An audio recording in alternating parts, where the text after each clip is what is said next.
All right. We'll try. YouTube is doing a biff on us and trying to like ruin our party, but we're gonna definitely try this again. We could always just But talk for about now, that final. what's that? We could always just talk about that final because it was very memorable, wasn't it? Yeah. Well, yeah. They And we can't stop us from defended really talking. well. That's what I liked about that because we were outplayed for large swathes of that game. And we just hung on in there, and then all of a sudden, Michael Owen pops up twice, and doesn't. you know, Right, he does.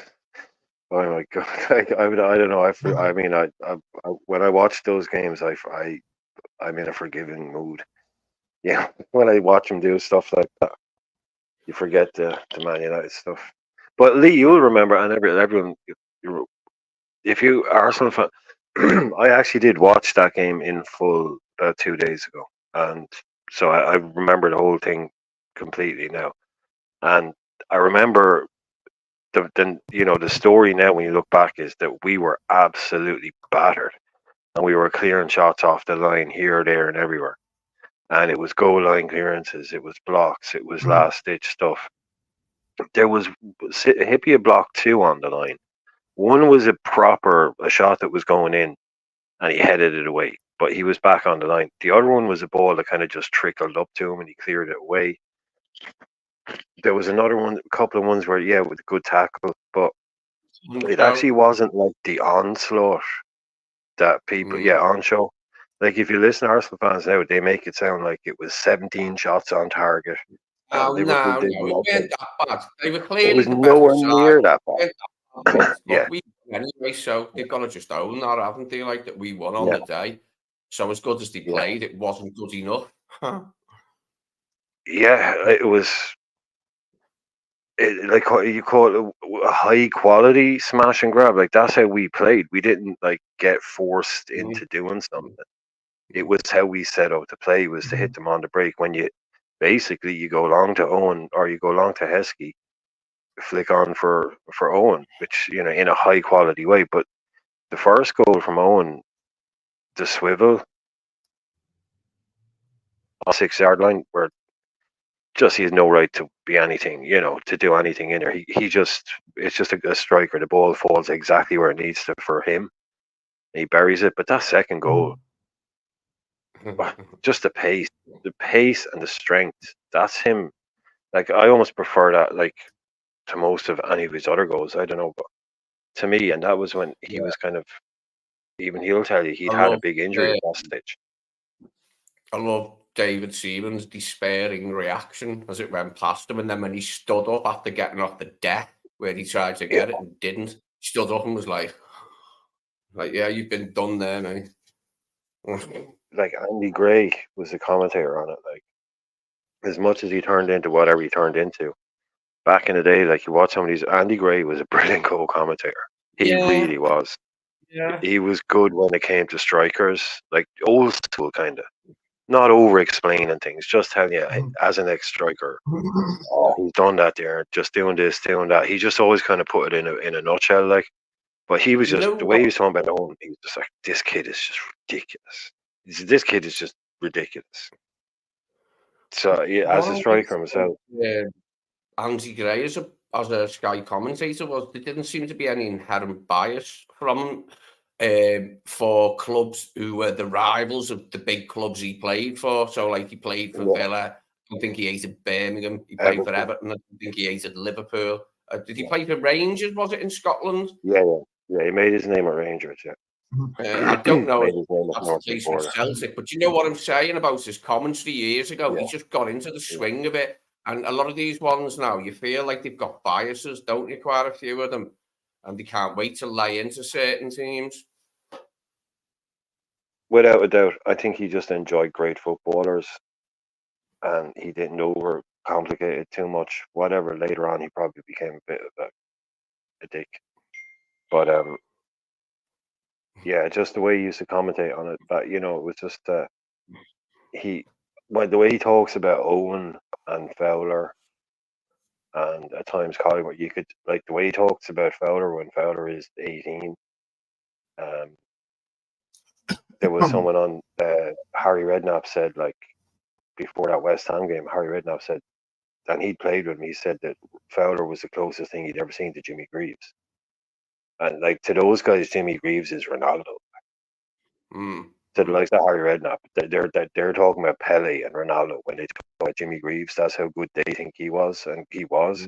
And Redknapp's like,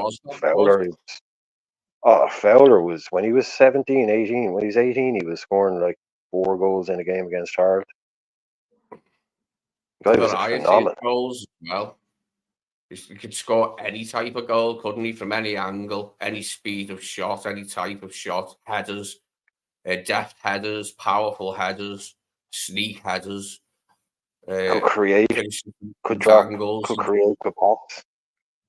Yeah. Owen could do that. Owen could pass. Owen could create. Owen could cross the ball. Those boys weren't just central strikers that could do nothing. They were really, really high quality footballers.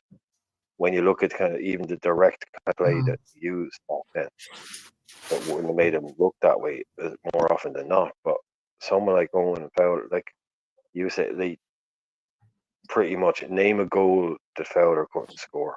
There isn't one. They're just headers, long rangers, free kicks, penalties, dribbling past people, volleys, tick, tick, tick. I don't know why it fell apart from it. Fell out with Houllier, didn't it? It was slightly more Houlier's style, wasn't as suited to him as it was to Owen and Heskey as a partnership. They were a perfect spearhead for the way Houllier played, and Robbie didn't fit that as well as what he was under Evans. You know, he fitted right in under Evans because it was just, we kept possession. But remember Wenger said when he first come to England, he said we played Liverpool and we couldn't get the ball off them. And that was Wenger who created that Arsenal side, saying that he went, the first season, 2 seasons, he come to the Premier, he went, we played Liverpool a few times and we just could not get the ball off them. But that was Evans one. We weren't going to win under Evans, but it was hard to get the ball off us.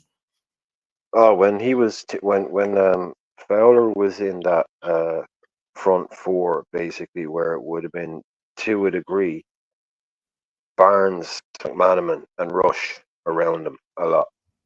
That's I think when he was at his best in that era. But I just think if you can't fit Robbie Fowler into a team, then change the team. Maybe did we need but when you look at Heskey and Owen playing off each other, you can see. But then to just look and see a fully fit, young, in his prime, Robbie Fowler sitting on the bench is just utterly criminal. The guy, just one of the best we've ever had. You know what? Because he left after the treble season, didn't he? The year after the treble season, was it? Yeah, but Heskey was so good in his first season, in that treble season, and Heskey was good beyond that first season as well. But that first season, Heskey was phenomenal, so I didn't feel the pain of losing Robbie as badly when he left. I thought, well, we got Owen and Heskey, mate. And who else did we have then? Did we replace Fowler with someone else? Who did we have? We had Owen, Heskey, and then Nelka come. Yeah, Nelka come, didn't he? Well, we brought him in on loan for 6 months. We brought in Littman in. Littman, we had Karl-Heinz Riedle at that time. Yeah, Nelk for 6 months and then brought in Elhaj Diouf. Good debut from Elhaj Diouf. Big up to everyone in the chat, by the way. Just big up to everyone in the chat. Thanks for keeping an eye on things and dropping over. And yeah, look, we couldn't really.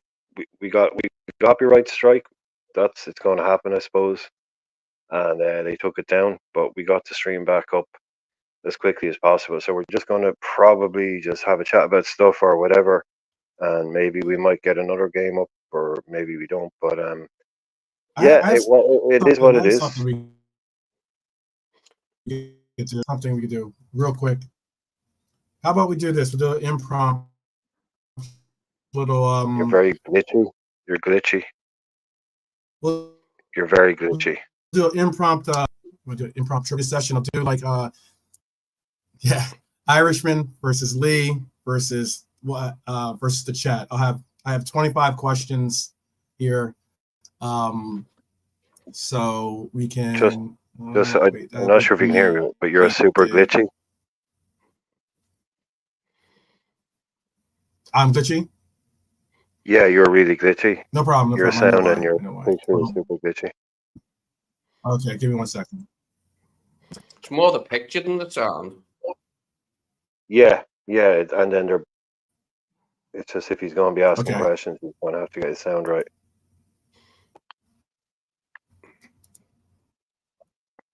Good now? Is it better now? Let's see how it goes. Better now? Start it off, okay. YouTube is just messing with me today, huh? YouTube and my computer, everyone. Yeah. Like sun flare or something like that. It's fairly common to copy my doors when you do we'll do an improv quiz here. Oh, there's Dara. Yeah. Dara now. I've got something for you, Dara. Yeah. I've got something for you. Lined up later on. That thing I sent you, I hope you saved it for me. Yeah. Oh, yeah. All right. So let's get into it. Sorry, JK. JK, do you want the new link? I sent you the link for the old one, JK. Do you want the new link? I'll send you the new link if you want. Well, I sent you the old one and it crashed. JK might have something. Yeah. Oh, you might. Okay, yeah. Go on. If you want to do the thing with the questions, he might have a prior engagement. Oh, okay, cool. Yeah. Yeah. So here's how we're gonna do it. I'll ask Lee a question. I'll ask the Irishman a question. Then I'll have a question for the chat. So if you're in the chat, don't answer. Don't give the answers to the boys here. Just keep it in your head and give you a pat on the back yourself for getting it right. Yeah, give yourself a point. Right. You trust. Or do you want to do it where Yeah, exactly. All right. So I'll do an impromptu quiz here. These some are easy, some are quite hard. So hopefully, Paul. So hopefully you don't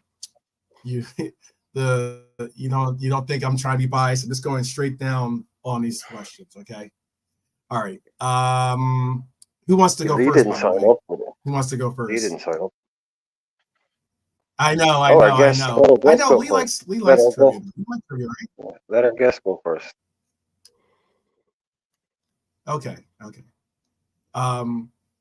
So the chat. You want to go first? Okay. Ready? Who scored Liverpool's first goal of the new decade in 2010? Who scored the first goal of 2010 for Liverpool? This is for the chat, by the way. Who scored our first goal of the new decade of 2010? How many guesses do the chat get? See if the chat can get this one. You got 3 guesses. You only get I'll give them a certain amount of time, and then because we'll just start naming everybody then. Even Jimmy. That's not exactly. Yeah, I know. You can't just start naming like the whole lineup. Yeah. That's a good one. That's a good one. That make me brains working overtime here to try and summon something forward. Like. So yeah, January 2010. Owen. JK says Owen and Philip says Torres. I'll take the first 2 answers, maybe do something like that. Owen and Torres are incorrect. That is incorrect. It was Stevie G. Stevie G scored the first goal in 2010 for Liverpool. That's what I would guess. I told you some are going to be easy. Some are going to be. If you don't know, go for Stevie G. You don't know? Go for you don't know. right?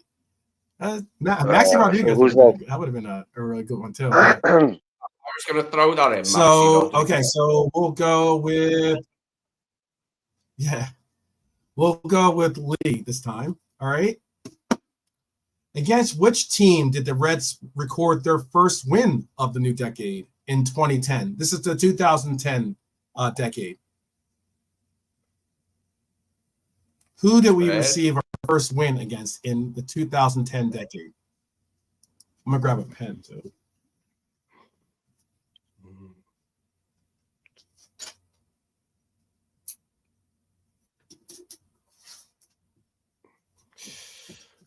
That's 2010.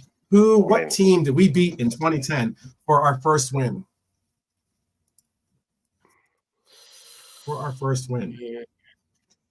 Yeah, David and Go. That's right.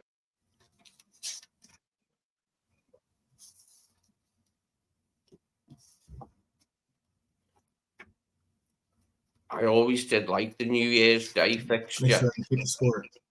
It's a thing of the English football calendar that I love, that we have a New Year's Day game, because some countries just don't have it playing on New Year's Day, but we do. Yeah. So who do you have? Who you guessing? What team? Me? Yeah, it's your question, dude. Yeah. Yeah. Spurs. So stick with Spurs. That it was against Spurs. New Year's He's Day. stalling. I think he's stalling. You're gonna go Spurs? Hi, Barney. I believe he said Spurs. Yes. Good guess. It is Tottenham Hotspur. Is the first team that we won in the first win for 2010 decade of 2010 is Hotspurs.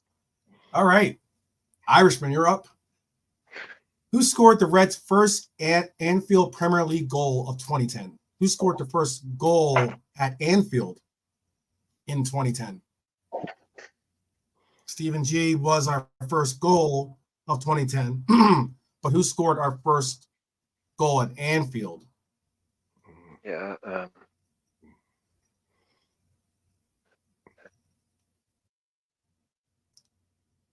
I guess I could hum the Jeopardy music, but I don't want to get another. I don't know if we'll get another strike if I do that or not. Don't want to shut the stream down like that again.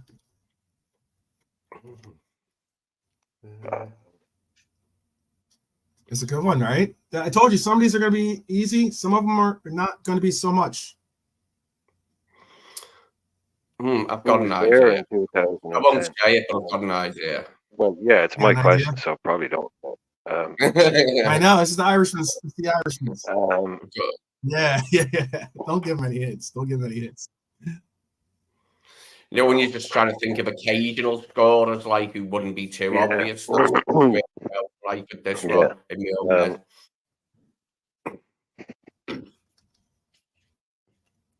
I honestly don't even know. You got an answer? You got an answer, Irishman?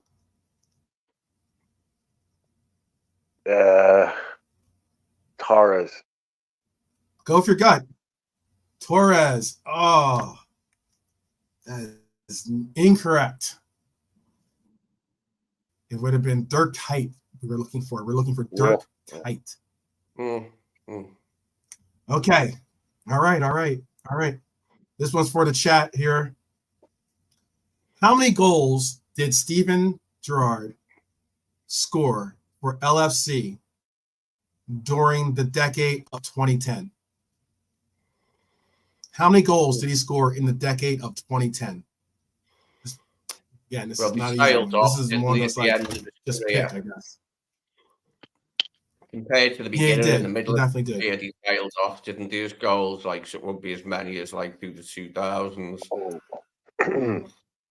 I'm his assuming assist there's picked up, leeway on this. His assist definitely. You know, you can't. His assist definitely picked up. No one's going to get the exact number, so I assume. So yeah, so it's just a number that we're looking for. Yeah, I'll give it. I'll give you like what? 2 goals or 3 goals? Which one's better? Well, he had 4 seasons then, didn't he? For 2010, 11, 11, 12, 12, 13, 13, 14. Then he went to LA, Look at didn't he? Lee helping out the chat Okay, here. yeah. Well, that's what I was Yeah. going to say. He only had 4 years. Mm. Oh wow, And you that's guys only are half of hurting my and feelings here. it's only This is half for the of entire decade. season as well. Can Yeah, I know, lob but it? for the Can entire lob it? decade of 2010. Yeah, but he only played Premier League football for 4 though. I've got a number You in guys mind. are gonna be hurting then. Okay, so I've got some answers. Ian said 15. Bernie said 12 or 13. Red for Life said 18. Yeah, they've had enough. JK said 36. Philip said 14. Okay, we got the answers. Well, just for fun, Jimmy said 18. Okay, just for fun, what were you guys gonna say? I was You going want to to throw say one in there? 28. I'll give you plus or minus 3. Cedric said 22. 28. Okay. Lee, I you said want to go 28. 28 from Irishman? What'd you want to say, Lee? 28. Lee, what'd you 28 as well? 28, yeah, that was. You guys are really hurting my feelings. 27. In the decade of 2010 decade, Steven Gerrard scored 61 goals. It's a lot. It's a lot more than you guys had him scoring. Oh, in them 4 seasons, I remember him scoring league goals and stuff. Yeah, make that impressive. That I mean, league goals it's for not. Liverpool. It's not. Maybe you're thinking all just league goals. I mean, that's all comps most likely. Okay. Oh, I never yes, said yes. league goals. I just said AFC. Oh, no. How many goals? Okay, no. I said how, In the I didn't Premier say League, I never said league. I said how many goals did Steven Gerrard score for LFC during the decade of 2010? That's all. Oh, okay. Well, yeah. Just if 61 is you're how many asking goals he me, scored. yeah. For If you're asking me any questions like that, make sure you specify whether it's all comps or it's Premier League, because I mean, because I was working on Premier League. Yeah, the question doesn't have. it's a good. Okay. That's a good rate for a forward. That's 15 a season for them 4 seasons, isn't it? It's good. Yeah, it's well, good if you take pens, like if you take pens, like over he still did and free all kicks comps. when he was older. The odd free kick, didn't he? Like, and they tended to be like to the side of the wall, low or some shit, didn't he? When he got older, rather than blasting them in with the meat of his foot into the top corner, he started doing sly ones when he got older, didn't he? You know, when we weren't as good a team, but we got a free kick, he'd be like, "Yeah, I'll try and sneak this one to the side of the wall, like low." He started getting into that jazz when he was older, didn't he, Gerrard? How about this? Since everyone was confused with that one, I'll ask the chat another question, because I had an extra question in this list. I'll just make that as the throwaway question, and I'll allow for you to have another stab at it. These, let me be particular with this.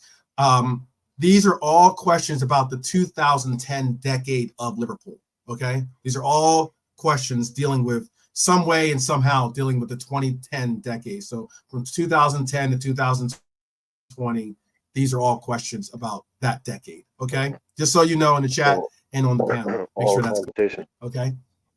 So it's not specifying that it's Premier League, so it's all competition. Okay. So here's your follow-up question. It's well, yeah, in that question, the way that they wrote it down didn't say any specification or anything like that. It just said how many goals did Steven Gerrard score for LFC during the decade. So I would assume it means all competition. Oh yeah, that definitely does mean all they probably would say definitely specifically does. just Exactly. Yeah, if they meant Premier League, they'd say Premier League. So no, if it doesn't say Premier League, then I should have assumed it was all comp. It was my bad.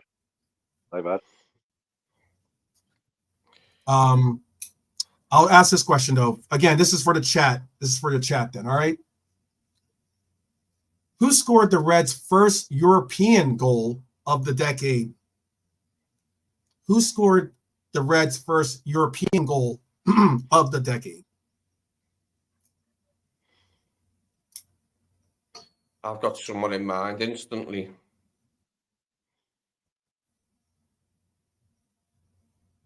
This is for the chat. Keep in mind, this is for the chat, and I'll let the chat I'm being nice. I'll let the chat give a couple of names. Obviously, let them get a couple of stabs at it.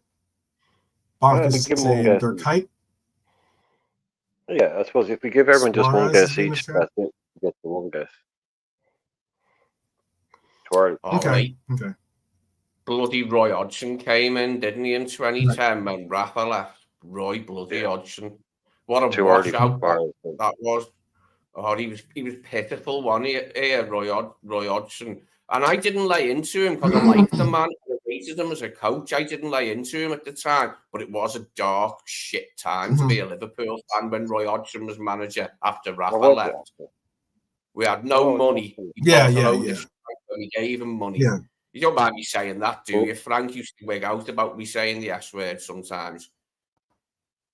What word? Don't mind me swearing that way. Well, yeah, he did. He bought a load of shite. Roy Hodgson, didn't he? I mean, he bought so much shite, like there was hardly any room for it. Oh yeah. No, you've obviously never been on air with me before. The swearing is. Yeah. Swearing. We've left that. We try one to keep far it to a behind. minimum. We try to keep it PG-13. We don't do as long as it's not rated R, you know, or NC-17 especially, you know. But no, man. But it could be PG-13. I don't mind.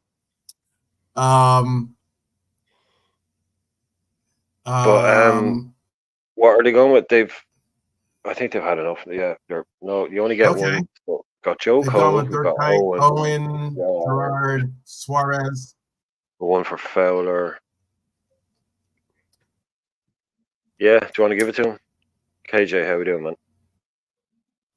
You want to give him the answer? Yep.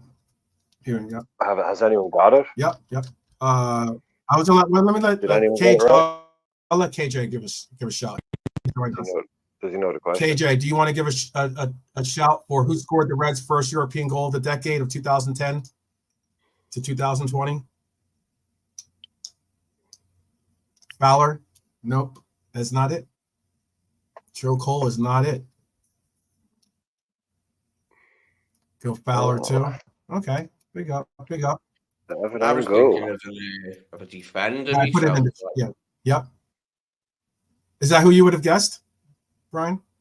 Oh, I was definitely going for David and Go. Yeah, yeah, no bother. Yeah, of course I was. I was just about to say it. Yeah. No, of course. Yeah, 2010. So KJ, this is all questions about the decade of the 2010 decade. This is all about the 2010 decade. It's just someone used him as a joke answer earlier on. They used David and Go as a joke answer. So if they were, I think Bonkers put it in earlier on. So yeah, you were nearly right. Oh, did he? Oh, wow. All right. As a joke answer. You're nearly right. You should have saved that joke answer for this one. Yeah. Life's all about timing, baby. All right. So the chat didn't get that one. All right. How about this then? This is for Lee. Big John joke.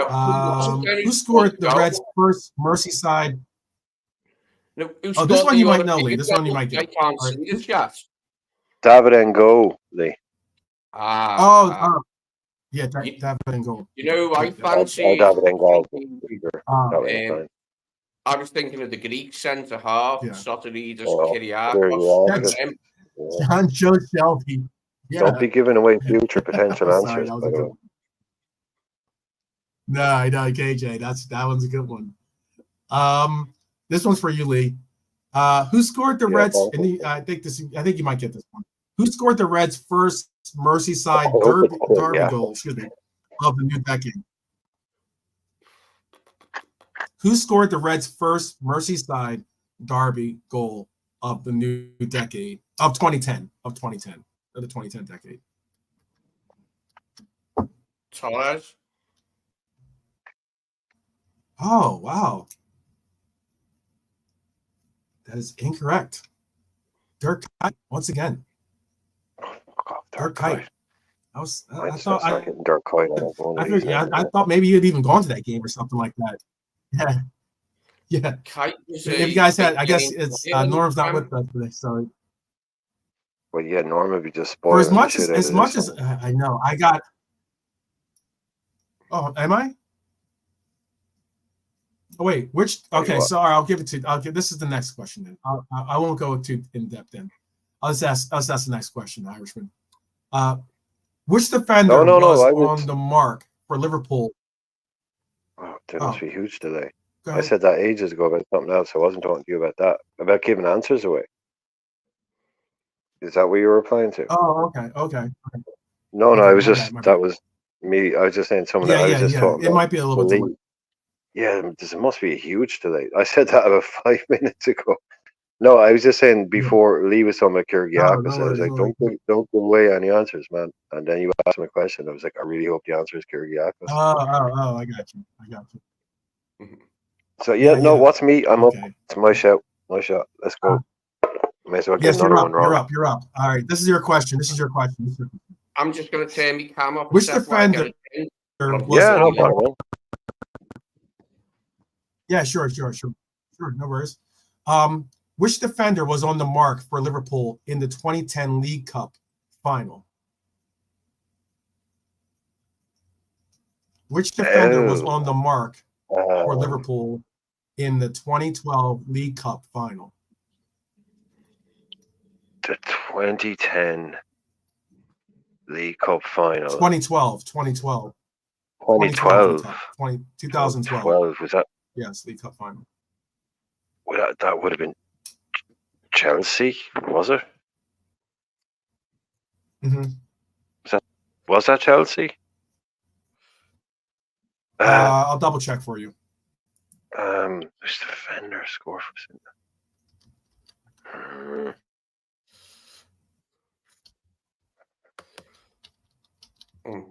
Box.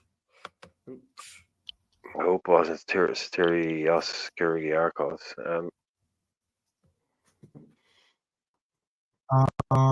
That was Cardiff City. Oh, Cardiff. Oh, was it Cardiff City? Yeah, Cardiff City.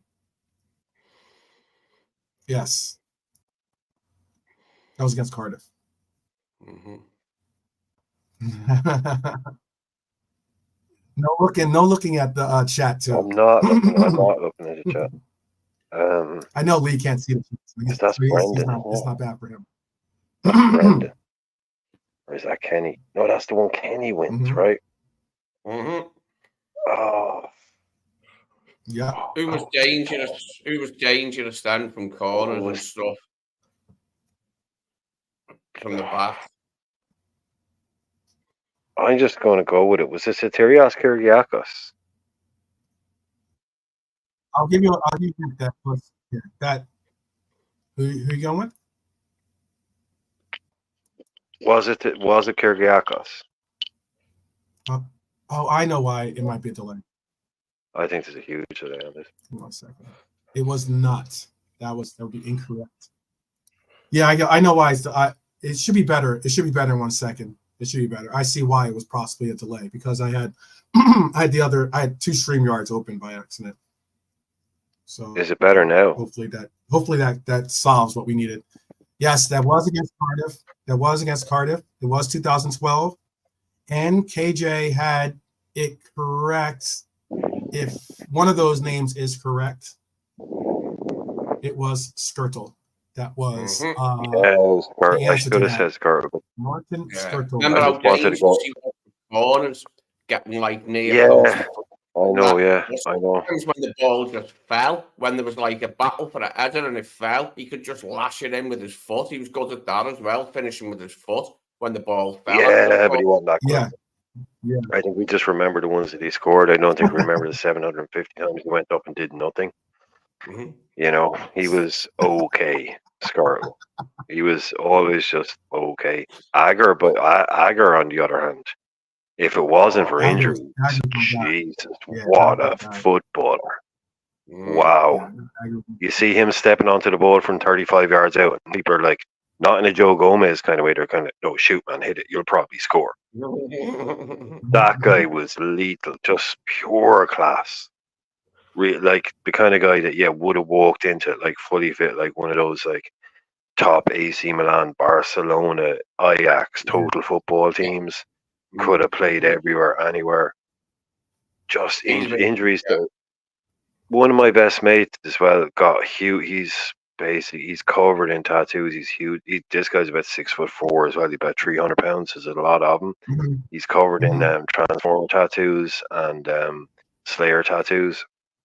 He spent a lot of time with the guy in Limerick, and it's the guy Who's in that? Limerick that did him. It is the guy that did Agar, a load of Agars, and Agar is destroyed. Like Agar's covered in ink, like. And the guy in Limerick that did my mate is a guy that did loads of Agars tattoos. He has pictures of them Mhm. all up in his shop and stuff. Like he's just like he said, the guy's nuts, completely nuts. He just wants, like, if it was up to him, he'd just be covered in tattoos. Oh, what a player! All right. All right. All right. This one is for the chat. This one's for the chat. In the FA Cup win over Manchester United at Anfield in 2012, who provided the assist for Dirk Kuyt's winner? I'll repeat it. In the FA Cup win over Manchester United at Anfield in 2012, who provided the assist for Dirk Kuyt's winner? Mm-hmm. Who provided the assist for Dirk Kuyt's winner? Got a good idea there. That's for the chat, isn't it? Yes, this is for the chat. Yeah. Oh, cool. So, yeah, I can have a crack at it. So, yeah. I'll give them a couple. Like, we'll allow for everyone to get their answers in. Stevie G, Stevie. Okay. Super Stevie. I'll allow for a couple more answers. Not saying if that's right or wrong. Give it a couple more seconds for you guys. Anybody else want to take a stab at it? In the chat. Who provided the assist to Dirk Kuyt for the winner against Manchester United in 2012 at Anfield? The legend Stevie G. Got 3 for Stevie D there. Stevie G. Yeah, I'll go with the consensus. It looks like it's going to be Stevie G. It's going to be the answer. I think I can see it in my head. Yeah. This is why you can tell I'm a man of the people here. I'm a man of the people. Bonkers got that one correct. I'm thinking Andy Carroll was the one who gave the assist. Yeah. Probably didn't guess that. I would have guessed Stevie G too, by the way. The Stevie G was a very good answer. But it was Andy Carroll that gave the assist. All right, Lee's up the deck. And this is your question, Lee. Who was sent off on his Premier League debut for the Reds on the opening day of the 2010-2011 season? Oh, this is an easy. Okay. Is this one an easy one for you? Okay. It's an easy one. Yeah. I'll allow for him to answer, and then you can give a shot before I give the answer, then, unless he gets it right. I thought Lee would have been all over that. Who was sent off on his Premier League debut? And this is Lee's Premier just League. Pretending not to know. Lee's just pretending not to. Who was sent off on this? Go ahead.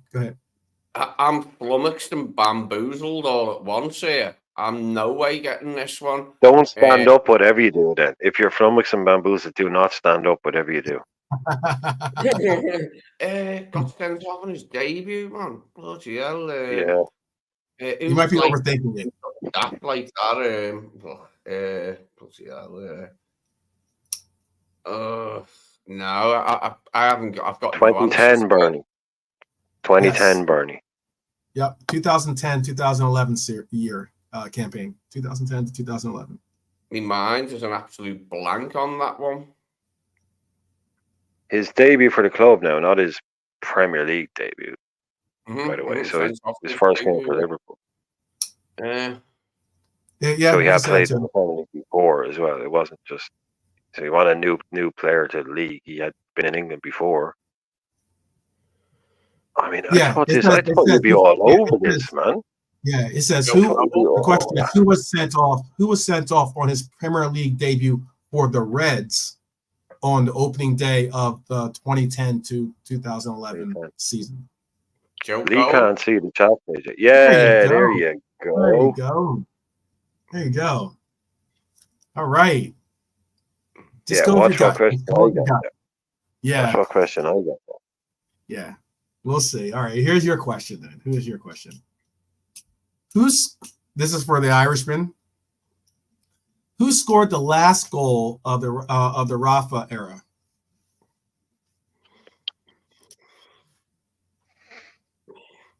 Who scored the last goal of the Rafa era?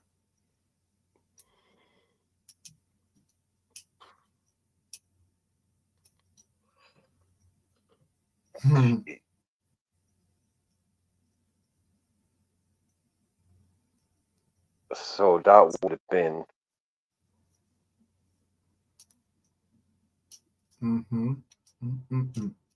Dude. Oh, that's 06-11, isn't it? Or that's 010-11, is it? Mm-hmm. Leaves.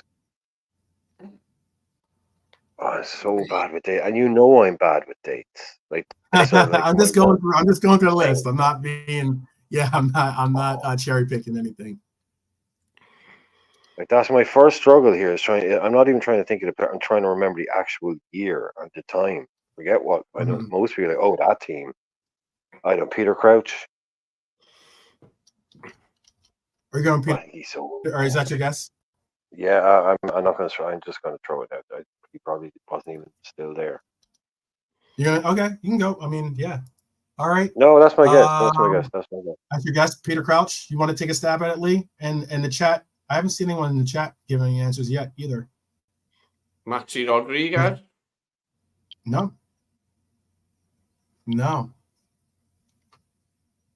It would be Yossi Benayoun. Oh, Yossi, I was going. I was going to say Yossi Benayoun. You're gonna go with your gut, man. Just go with your gut, especially if you don't know it.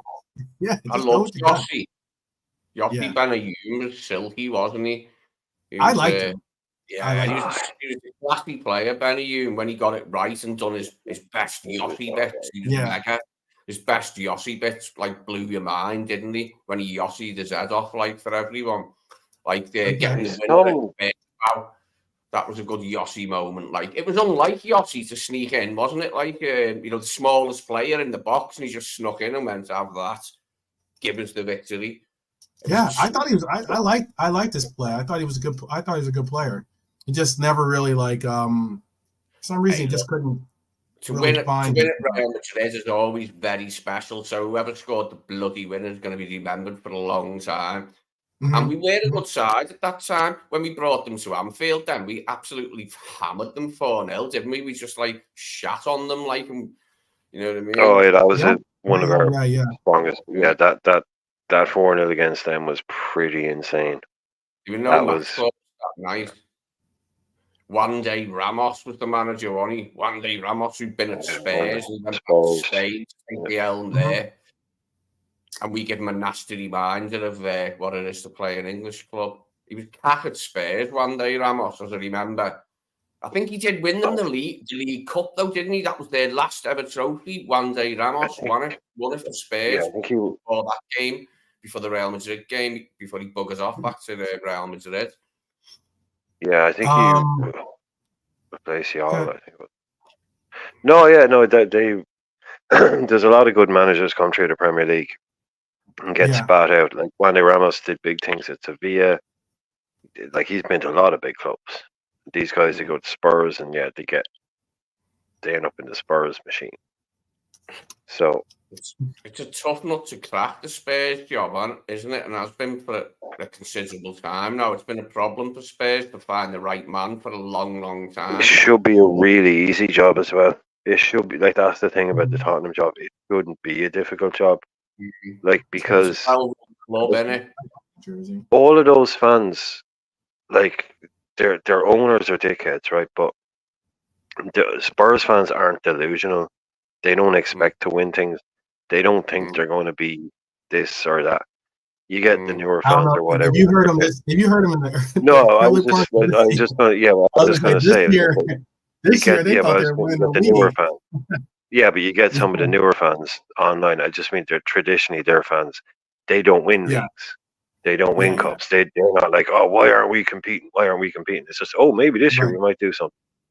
But Right. all they really want and all they've grown up on is like really good attacking, entertaining football and finishing Yeah, yeah. somewhere I agree. around sixth or seventh. They've Yeah, had Gascoigne, Hoddle, Waddle, Ardiles. So it should be really easy to keep those fans happy with the money that they have. You know, just be good at attacking, attractive football. But the way the owners operate just kind of churns it over and over and over and over. But that stadium they built now, I mean, if you're just talking about revenue on match day and stuff, they'd be topping the league charts here.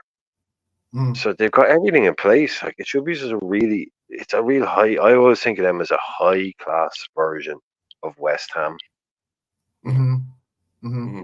Ginola, like they just used to have great quality players, play great football, and everyone was happy. They finished sixth, everyone was happy. Mm-hmm. It's just not worse. Maybe win a cup. I was somewhat shocked when he hired Jose Mourinho. It was like, Mourinho's put his turgid. Why they hired him? He's not their type of manager normally to go for, but they just wanted something. They wanted a winner. They wanted a winner. Conte. Yeah. For God's sake. Conte plays some of the worst football anyone's ever seen. Oh, They bring in Conte made Mourinho's football look exciting. Yeah. That's tough to do, too, by the way. Yeah. It is. Really. All right, here's this one's for the chat. This one's for the chat. All right. We just talked about the end of Rafa's era, so now we'll begin with the beginning of Roy Hodgson's era. All right. Who scored the first goal of the Roy Hodgson era? This is for the chat. Okay. Who scored the first goal of the Roy Hodgson era?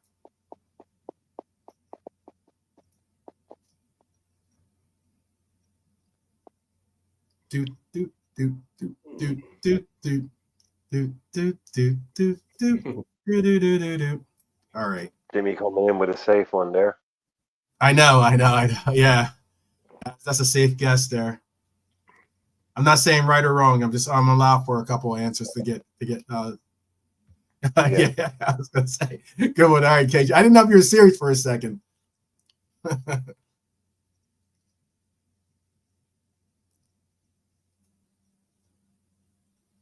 Oh, wow. Okay. You disappeared there for a second. I did? Yeah, everything disappeared there for a second. Oh, yeah, I know. You're back on, though. You're back on. For some reason, it dropped you or something like that. Big up honesty. No, you dropped on as well. And it's all dropped all the Lee is gone now as well. Yeah, I see Lee. Lee's there, but he's on mute. Yeah, it's after cutting out. Just for a second, it cut everything. All the avatars disappeared. And you disappeared. Yeah, I see that. I see the avatars are gone. Stuart Downing. Okay. Stevie G. We got a Stewie. Anyone else want one more? I'll give you guys one more crack at it to see which one of the answers is right. I'll give you a couple shots at it.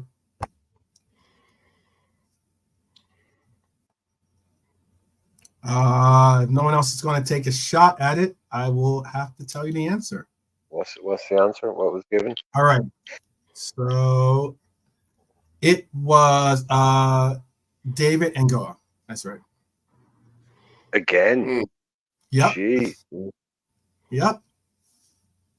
Go figure. Joe Cole is incorrect, Bonkers. Incorrect. What a team we had back then. Yeah, right. Exactly. I won't go into the names because they might be some of the answers coming up, but what a team. Gee. Who scored this one's for you, Lee. Who scored the first goal of the second spell of the Sir Kenny Dalglish era? Kenny, I guess, 6 months? Kenny's in by January. In the second spell, yeah. In the second spell, yep. Yeah, Roy gets what, 6 months, doesn't he? Maybe. Yeah, he was like first half of the year, and then Kenny took over. Kenny's in by January. Kenny does the deals. Kenny does the Suarez. Yeah, I was saying because Kenny got to do the deals for the transfers in the January window. Honesty, yes. Did they sack Hodgson before Christmas? Did they sack Hodgson before Christmas? They must have actually. You know, I can't remember what month we sacked him. I know it was Glad anyway. I know my part. Lee, do you know why you can't remember? It's because he was only there a while, but it seemed like he was there about 10 years. That's how bad it was. That's why, yeah, to me, it's like, it seems like he was there for 3 years. The man whose head can swivel 360 degrees and he shits rat pellets. Liverpool are not too big to be involved in a relegation battle. I mean, what a statement. What a statement. Jesus, taxi immediate. Who's your answer, Lee? Who's your answer? I'm gonna go with the boring one and say it was Torres before he scarfed. Okay. That would be correct. That would be correct. Yeah, that's what games they were. El Nino started it off for King Kenny. All right. Do we have here's one. Context in terms of what game it was, or? Oh no, they don't give me context. They just give me the answer. My next question is for you, Irishman, and it's still dealing with King Kenny. Who scored the first hat trick of the second spell for King Kenny, for the King Kenny era? Who scored the first hat trick of the second spell? Right, who's going around scoring hat tricks? These are some good questions. These are some pretty good questions, to tell you the truth. Yeah, I've got a particular game in mind for this one, like, and I've got a name and a game in mind, but obviously I won't share it, like. Yeah. Don't give Irish. Don't give the Irishman any. Yeah, I'm trying to listen to you. I'm trying to think. So basically, who's going around scoring hat tricks when he takes over? It's not going to happen. So what's the obvious hat trick game? What's the hat trick game? Kenny. It's not the big lad. It's not him. Is it? If it's bloody Gerrard or Coit again, is it Maxi? Is it Maxi Rodriguez? What do we say? I'm answering the question here. I'm answering the question. Is it Maxi Rodriguez? No, it is not Maxi Rodriguez. It is Dirk Kuyt. Dirk Kuyt. Is everything just Dirk Kuyt? I know. He said a lot of answers. These are a lot of these answers. I know. Where we went away to Wolves when Kenny was managing. Raul Morelos got a hat trick, if I remember rightly. And KJ said it. It was against United. Yeah, it was the one against United. Yeah. I don't know if anybody remembers that early, before James Corden became the world's biggest dickhead. My views, not the views of 12th Man. When he did Gavin and Stacey, there's this pub scene where he gets really drunk and he's supposed to do a pub quiz, and he hasn't done it. So he basically says, "Oh no, don't worry, I can do it from memory." And he just gets up and he's really pissed out of his mind. So he starts asking all these football trivia questions. And after after two questions, it becomes obvious the answer to every single question is Gary Lineker. And that's what this feels like. This feels like, right. I'm just going Dirk Kuyt. Who made the most saves under Kenny? Dirk Kuyt. Yeah. Who saved the most penalties under Rafa? Dirk Kuyt. Oh man. I think the Irishman's a little grumpy because he's 0 for 4, but it's all good. It's all good. I loved Kite's third one in that hat-trick against United.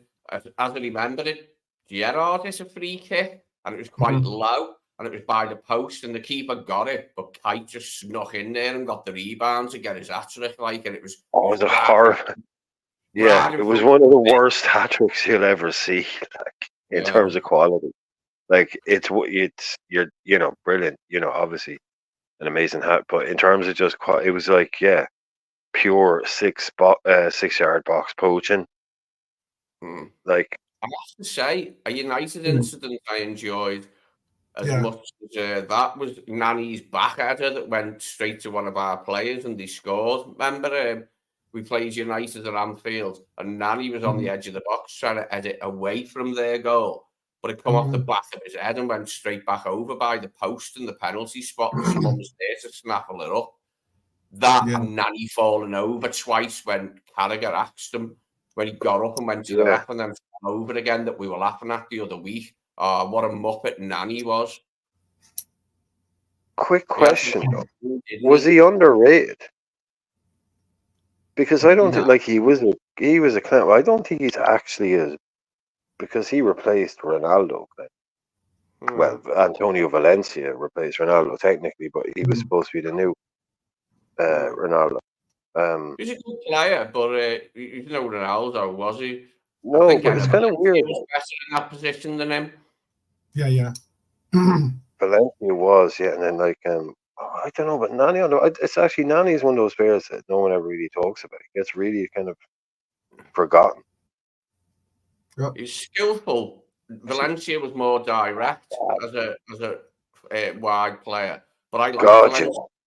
That's what I liked about Valencia. He just went straight for the bloody goal as soon as he got a chance. Done his best to get his shot away, and he quite often scored. He was a good signing from Wigan and Valencia. He ended up, it was Antonio Valencia, and he ended up at right back.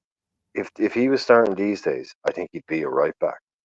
He wouldn't be a winger. United fans kept saying he slowed down their attack by holding the ball too long. Yeah, like that summer they sold Ronaldo. They brought in Antonio Valencia, Gabriel Obertan, and well, tonight's hero Michael Owen. I mean, we thought we had a bad win. Tonight's hero is Kite, but well, our earlier hero was the powers that be decided to pull the plug. Some grumpy old prick decided a 28-year-old game needs to be copyrighted. That's already on YouTube, but hey ho. It was Arsene Wenger's dad who's still alive. Maybe. Being all grumpy. He didn't want us to relive that glory. This one's for the chat. This is a question for the chat here. This is the question. In that same game that we just spoke on, right? In the above game, who was Liverpool's substitute goalkeeper who has played in the Champions League that season? Who in the above game was Liverpool's substitute? In the United game. You're right. The Clyde hat-trick game, is it? Yes. Oh, okay. Right. Subkeeper. Who was the substitute goalkeeper who has played in the Champions League, who played in the Champions League that season for us? Who was that?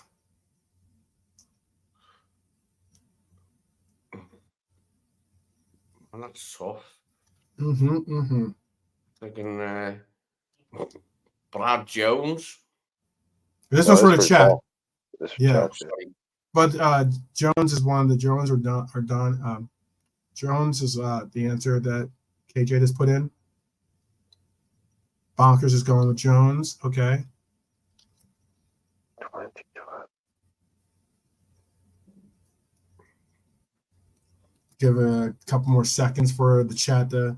Philip is going. Oh, everyone's going Jones. Okay. Maybe Dirk Kuyt scored that goal, scored the hat trick for Kenny. But maybe that wasn't his only hat trick that year, because if you guys are going Jones, Obviously, that's not right, but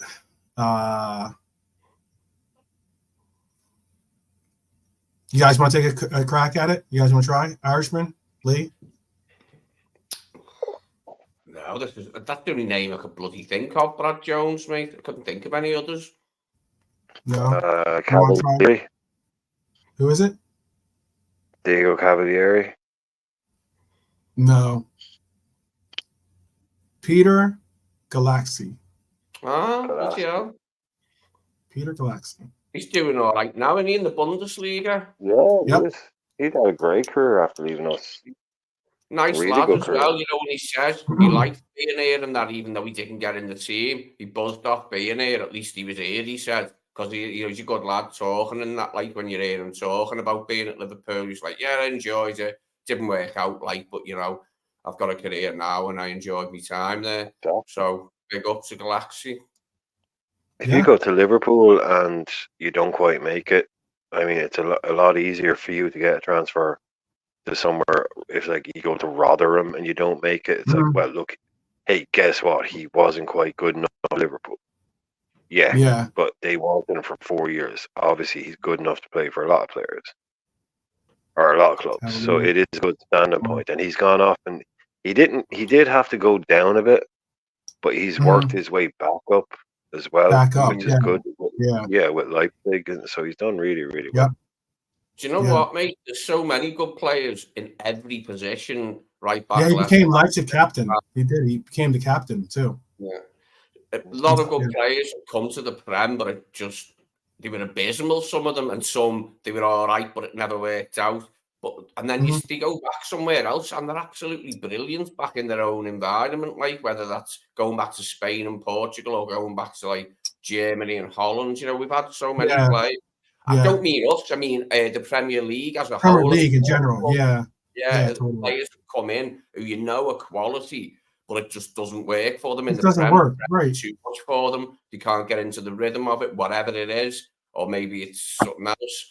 But I think also, Lee, when it gets to a lot of players that just don't make it in the Prem, but they make it elsewhere, it's because of the style of play, or or it's just like, maybe it's also just, in their something in their head that they just got to work out right. Whether it's like culture or whether it's like home cooking. It can be something as simple as that. Sometimes it's pretty crazy. And on the other hand, quite a lot of decent British players have gone abroad and flopped, not taken to leagues like.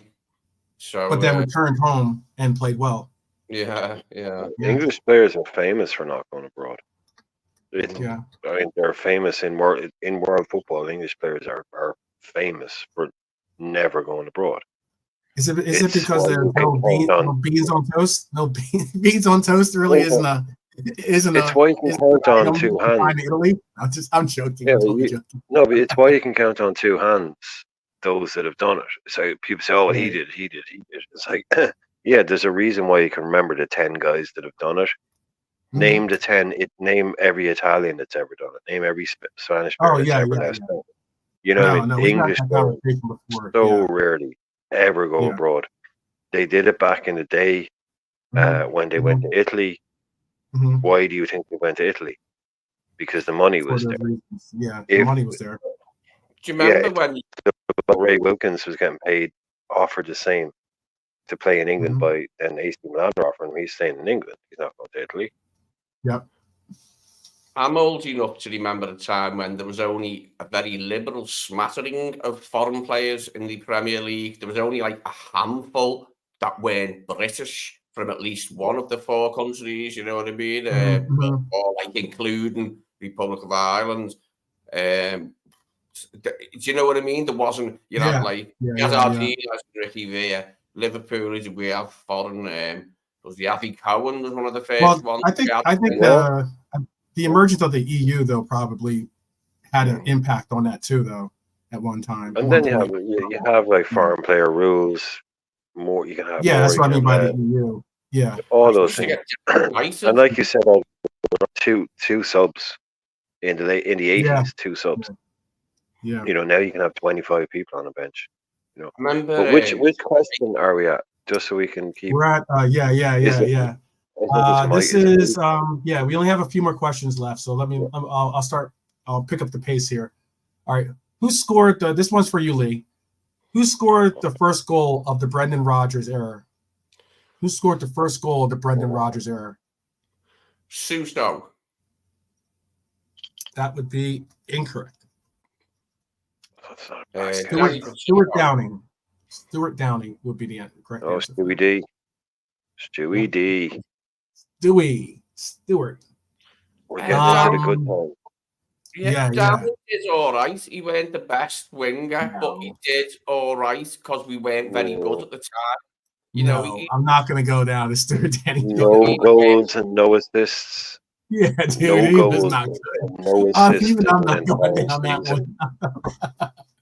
Yeah. That's unforgivable. It's your opinion, Lee. I just say it.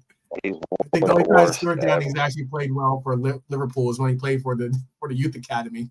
So £20 million when that was when he was 30. Well, he was like 30. When that was £30. Like when we paid 20 million quid for him, that was he wasn't that old. He was only 25, 26, but that was like no. He played for he came back and actually played for he came back last year. Just mean when we paid that money for him, that's probably sort of a 60 million in today's money. That was a big outlay for us, especially. That was a good amount of money. Yeah. And he was that's the 0 assists for a left winger. Yeah. Even by our standards, buying bad wingers, Gonzalez, Ivanovic. Oh. Yeah. Those from Rodgers' early when he first come, Rodgers and our front three in this game, and Rodgers had just come. It was a Premier League game. It was Osuma Assaidi, Danny Pacheco, and Stuart Downing was our front three. Yeah, let's go on to better days here. Let's go on to better days. Irishman, I have a question for you here. Yeah. Better days, okay. Against which team did Luis Suarez register his first goal for LFC?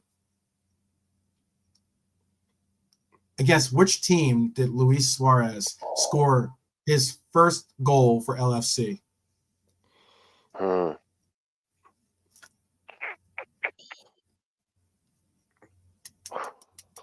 I'm gonna say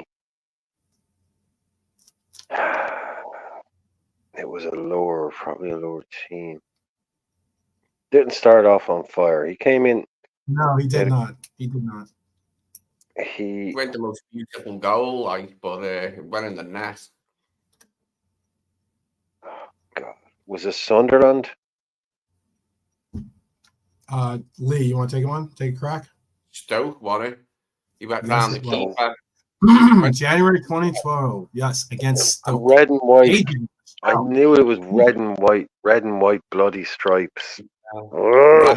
I've hit the post. I've hit the post 3 times tonight now. Yeah, you're doing you're hitting the woodwork like Darwin. You said that, not me. This red and white stripe. Here. Yeah, this was for the chat.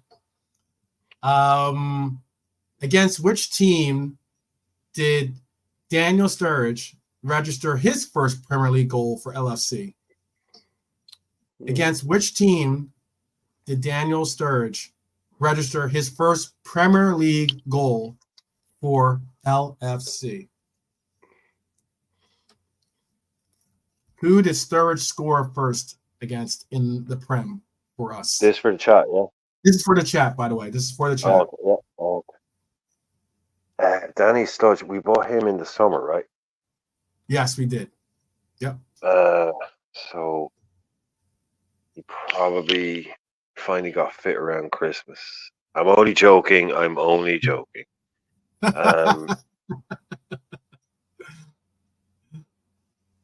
have been anybody. Early. In the Prem, yes. It's in the Prem that we're asking, KJ. In the Prem. Prem early in the season. Ish, he probably was it Cars to the X.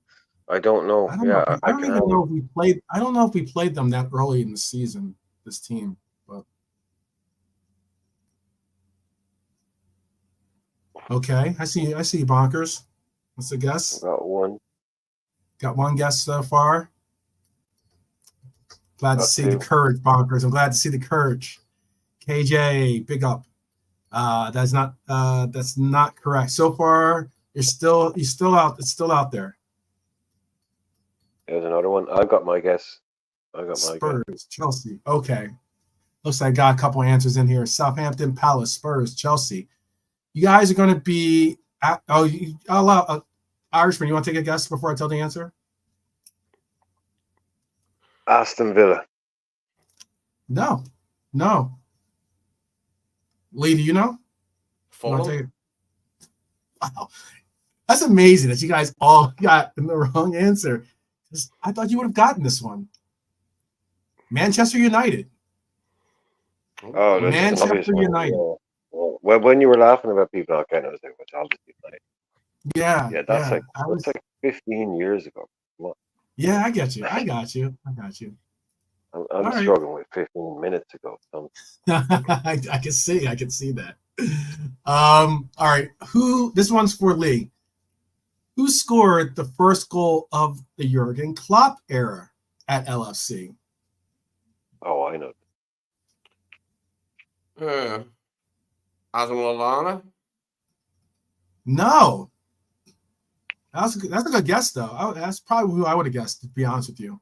Irishman, I heard you said you knew this one. Oh, well, that's league. Sorry, yeah, no. So it's all. Well, yeah. So it's any game.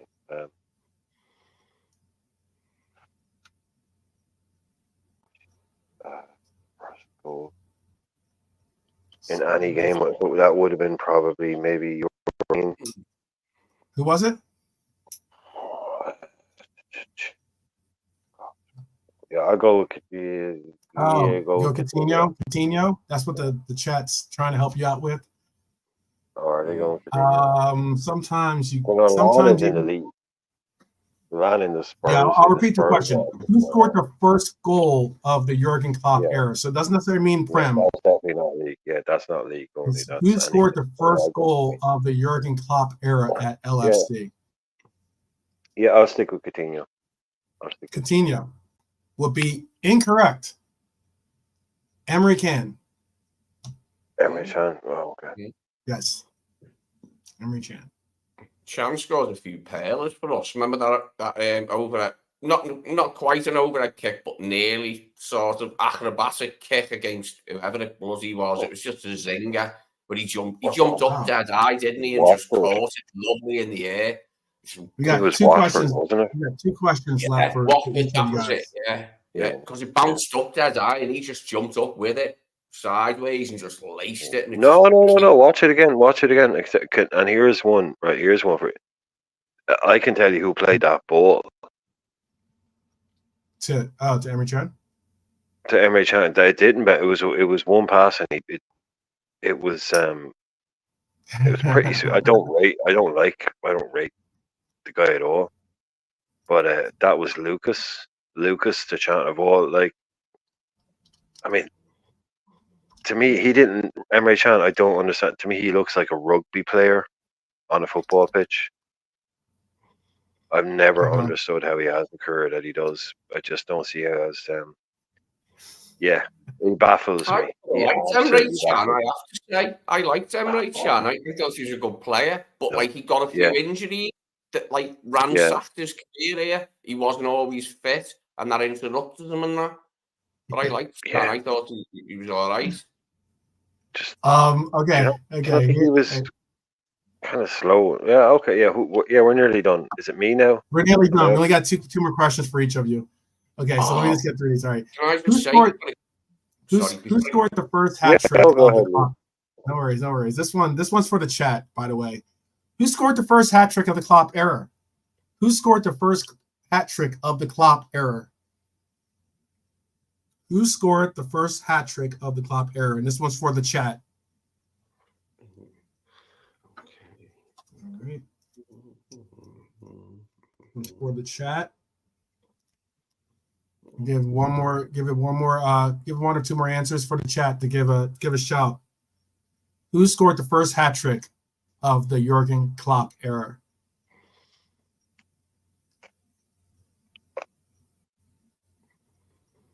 We've got one for One more. Ricky. We've Oh. got one for Salah. Yeah. We've got one for Bobby. Yeah. I gave him the point because they already got the answer. But Did they? Oh. yeah, their first answer was the right answer. Lord Divock. Lord Divock was the first player under the Klopp era to have a hat trick. Lord Divock. And I think it was no, he didn't have any. He had like the close cut. He had like the short hair Divock. All right. This question's for Lee. When Klopp came in, he said he wanted to buy Origi when he was at Dortmund, and he said, mate, if I've got him here, he said, we'll have some fun with him. And he did, mate, you know what I mean? It worked with Origi, like to come on as a late sub or to stand in for people in them early Klopp years and that, like, and he Divock was a talent. Mate. Yeah, Divock was always a talent, I thought. Yeah, he had a certain skill set, and when he used it to his full potential, like he was quite deadly, like, you know what I mean? Yeah, he was always a talent. Yeah. Talent. All right, here's your question. Sorry, just one of those very weird. It's not like this is all he's ever done, yada yada. But at Liverpool, just always seemed like the kind of guy who, if you brought him off the bench, would be really impactful. But when you started in games, didn't really kind of show. Just what like Harvey Elliott really early in his Liverpool career. Mm-hmm. When we brought him on in a game, he'd have an impact, and then he'd start the next game, and he wouldn't really do anything, get taken off after an hour. Those players who just get tagged with that brush. But to me, a lot of that was Divock's career, because, of course, when he's done what he did, you remember those highs. But he played here for very, very long time, and he played in a lot of games where he was just useless. For a lot of our players. I thought it was also because of what KJ said too. By the way, though, and Honesty said it as well. The injury didn't help. No, of course it didn't. It didn't. Yeah. No, the guy was basically keeping our guy out of the Belgium. Like, they went to the Euros or the World Cup, and he was their third choice behind Lukaku and Benteke. And by the time the tournament ended, he was their best player nearly. In that Belgium team with Hazard, not their best player, but he'd broken into that. And we were like, oh, this is the guy. But of course, that was not great. But to me, he just always seemed like someone who, a good player, but had such great impact moments that you do kind of forget about all the other mediocre kind of dozens and dozens of games. But he's a proper little bit of a cult hero, El Divock. So Lee next, is it? Lee, you're up. This is your question, Lee. Against which team did Mohamed Salah register his first hat trick in a red kit? What? Against which team did Mohamed Salah register his first hat trick in a red kit? Watford. Oh, wow. Wow, good call. I didn't think you were going to get that one, to be honest with you. All right. Irishman. Who provided the cross for Dejan Lovren's dramatic winner against Borussia Dortmund? Oh, man. Oh, crap. Oh, wow. I thought you would get this right off the bat. I know 15 minutes ago. It didn't happen 15 minutes ago. I get it. Go with your gut. That's the only suggestion I will say. Go with your gut. Go with your gut. Because you see, you know what the thing is, right? The thing is, 442 did a video called How Jurgen Klopp Changed Liverpool. And it came up either yesterday or today. And I watched it this morning, right? It was a 20-minute long video. And one of the clips in that video is that Dortmund goal that Lovren scored. And of course, I'm half watching it, and I'm doing something. I'm looking at my phone, or I'm doing, whatever. And I look up the screen, and there's So I literally watched that goal being scored about 12 hours ago. At Oh, most wow. 12 hours ago. Crap. Is it Emre Can? Oh, no. Is that what your gut was telling you? That's just my answer, yeah. That's just my Yeah, answer. okay, It's either him or okay, James okay. Milner. It's either Emre Can or James Milner. The chat was trying to help you out too. Is it was Milner? James Milner. I just said it's either him or James Milner, yeah, because I knew Milner Yeah. started on the right. Yeah. Yep. So Yep. that's the fifth. No, that's the fourth time I've hit the post, and I hit the post with Milner, Stoke, and Coit. Okay. All right. This one's for the chat. We only have one. After this, we only have one more question for each of you. Who scored a debut goal for the Reds at the Emirates Stadium in August of 2016? Who scored a debut goal know for this the one. Reds at the Emirates Stadium in August of 2016? Who scored that goal? Who scored a debut goal for the Reds at the Emirates? Who scored it? Now, this one's for the chat. This one's for the chat. Yeah, is this for the chat? Look at the chat. The chat is just Oh, banging them in now. Yeah. Work of art. I knew this Yo! one. Beautiful Yeah. goal. I knew Nice. Joe Cole. I knew this one. I mean, come on, man. I can't catch a break tonight. This is me. I am Darwin tonight. I've hit the post 4 times, and the other 2 went. Yeah. All right, Here 1, we 2, go. 3. Okay. All right. We'll make this interesting. This is the last question. Okay? This is the last question. The score so far is the chat has 3, Lee has 4, and unfortunately the Irishman has a goose egg right now. Yeah, I'm on 0. I'm on 0. Yeah, I know. He's lulling us into a false sense of security, 12 before. Yeah, so this is what I'm going to do. We're going to do like this is final. This is Final Jeopardy. This will be like a kind of like a Final Jeopardy style version of it. You can wager however many points you want. Okay, however many points you want.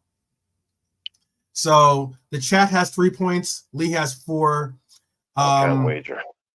Yeah. What can I bet with? We'll give you 1 point to just kind of like so you can be in the game here, Irishman. So chat, how many points do you guys want to wager? Well, you're up first. How many points does the chat want to put up? How many do they have? They have 2, is it? They have 3. They have 3 points. Oh, they have 3. And Lee has 4 points. I would assume you want to probably wait. I mean, go. You can just go. Yeah, go for it all. Go for it all because it's for the win. It's for the win. So you're gonna put up 3 points. Okay. All right. So if they get their thing right, if they get their right, they're on 6. If they get it wrong, they're on 0. Is that how it works? Yes. Okay, well, KJ's saying 2. Okay. Yeah, because they're playing Lee. They're playing Lee, basically. Yeah. And Lee has 4. Right. So they only have to get 5. If right. you know what I mean? I don't. So they don't necessarily. So they've got 1 for 3 and 1 for 2. They need a tiebreaker on that. They need a tiebreaker. Yeah, I'll wait to see who else wants to put in how many points you want to wager. So it's either 3 or 2. Which one do you guys want to do? 3 or 2 points? Yeah, and someone who's been involved all night, hopefully. Yeah, KJ's played it safe. Yeah. Yeah, as I mean, like obviously, a lot of these answers have not been that easy. I thought some of these answers would probably be good. Bonkers has changed to 2 now, so you can't tie break your own question, Bonkers.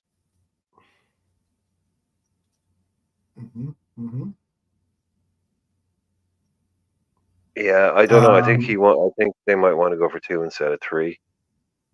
All right. Because they can beat Jimmy or they can beat Lee with 2. That would give them 5. Yeah. That would give him 5. That would give him the win. Well, honestly, broke the tiebreaker. Said 2. So yeah. So go. Okay. So for 2. All right. Here we go. How many goals has Divock Origi scored in the Merseyside derbies? Mm.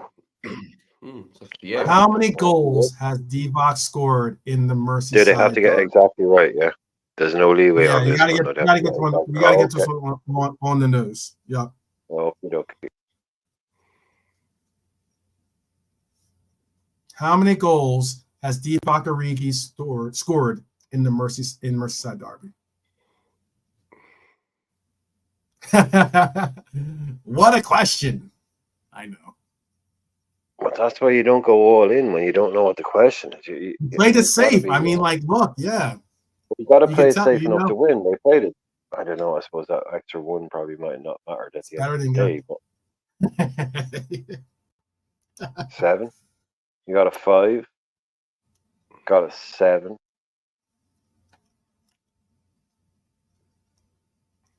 Got a 6. All right, I'm gonna go with it. I'm gonna go with the first. I'm gonna go with the first answer, and Jimmy got it correct. Oh, 5 goals. You're lucky, Jimmy. You're lucky, Jimmy is on your lads. That Yeah, you Jimmy guys are just- lucky that Jimmy's on your side there. Jimmy has just completely changed the game there now. Yes. There you go. They're Yes, in the lead. standing at 5. They're in the lead. Standing up. Yep. You guys got 5 points for your answer of 5. All right. So you Yes, got to make the move there, Lee. Over to you, Lee. Over to you. All right, over to Lee. All right. Who provide sorry. How many points you gonna wager, Lee? You got 4 points to wager total. How many points? Hey, You, 1 point and the behind. lead, the chat has a lead of 5 right now. No, Well, they will lead it 2, not 5. Right Jimmy's now, the on chat has 4. 5. Lee, you're on 4 points. How many points do you want to wager? 1 point. 3. I'll go for 3. You'll wager So you have 3. to go. Oh wow, he's just trying to go for the wonder goal here. All right. Who provided the assist for Liverpool's final goal of 2018-2019 campaign? Who provided the assist for Liverpool's final goal of the 2018-2019 season?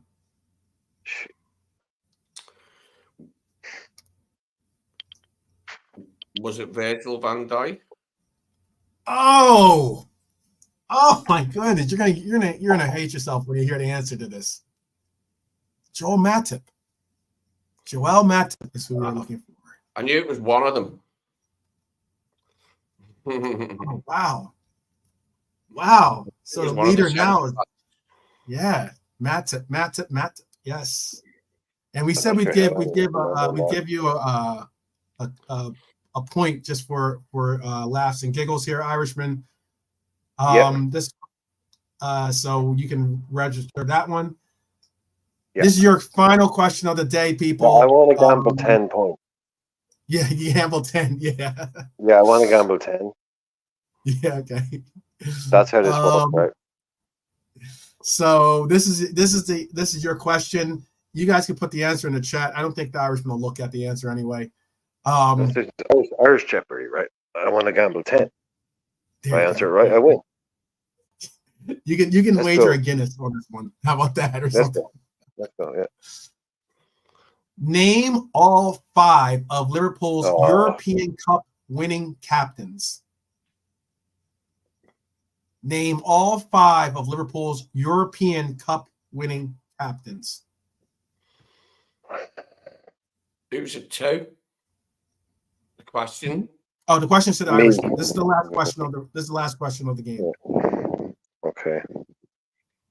Name all 5 of Liverpool's European Cup winning captains. Because Jordan Henderson, Steven Gerrard. Okay. Yeah. That's 2. Mm-hmm. Yeah. Too easy, Mark. So then we go back. We go back to 84 Souness. That's 3.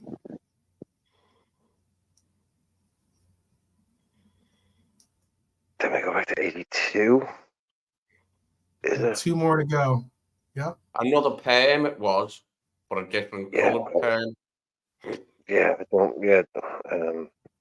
You need one. Yep. You need 2 more.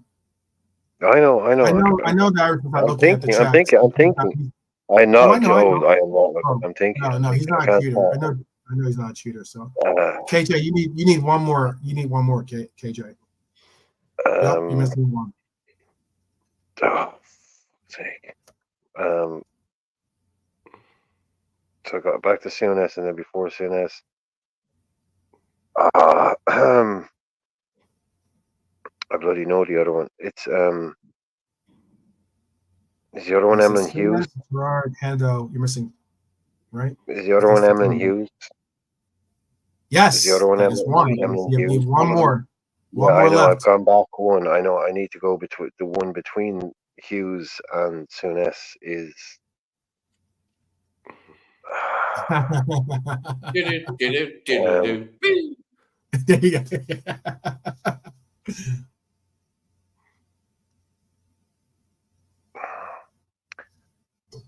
I'm going to get it wrong. I'm going to get that one wrong. You need one more, man. You need one more. Is it McDermott? Is that who you got? McDermott? No. Close. No. You are close in a way with McDermott. Was that who your gut was telling you, Brian, or did you have another name that you thought that you were thinking?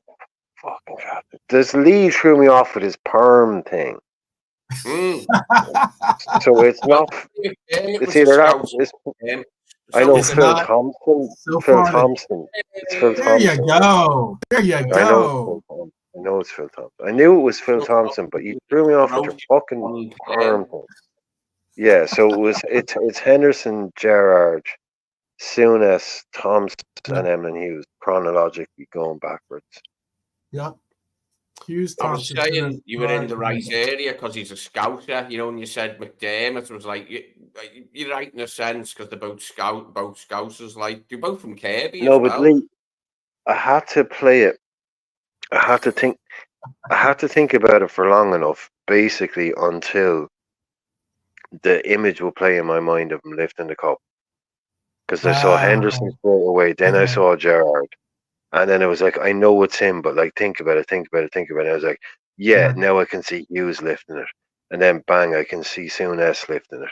And I just couldn't see the other lift. I couldn't see the other trophy lift. And then when I said McDermott, I was like, no. Then I saw Thompson lifting it. And I was like, I knew Tomo didn't get the respect he deserved, but he did bloody captain that side. That was the only thing. I was like, did he captain us? Of course he bloody did.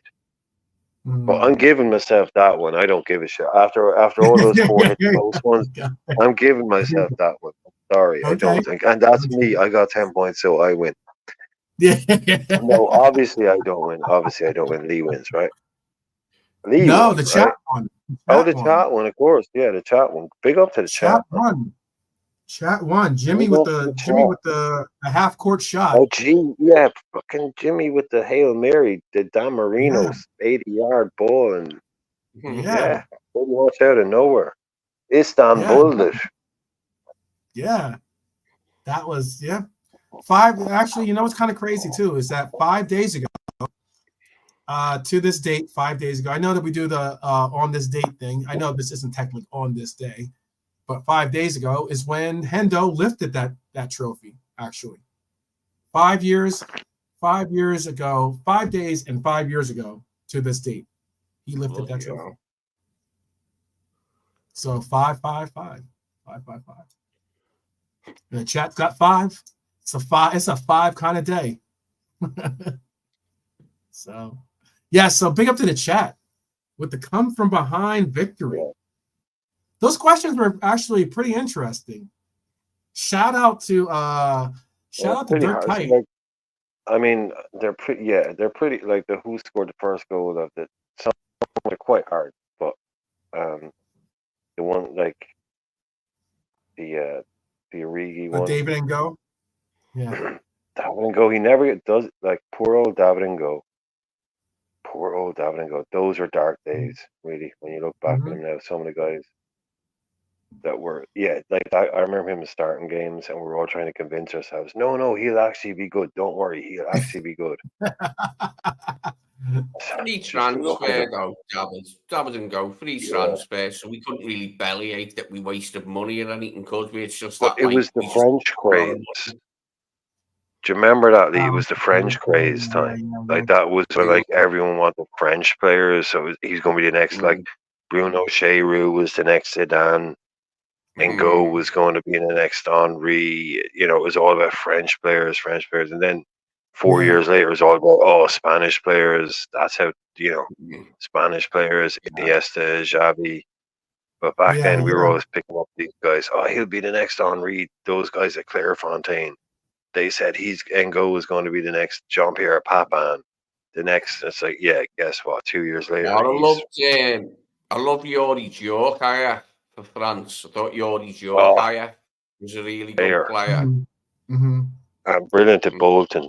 When Bolton had that little crazy super team with Campo, Kocha, Djorkaeff.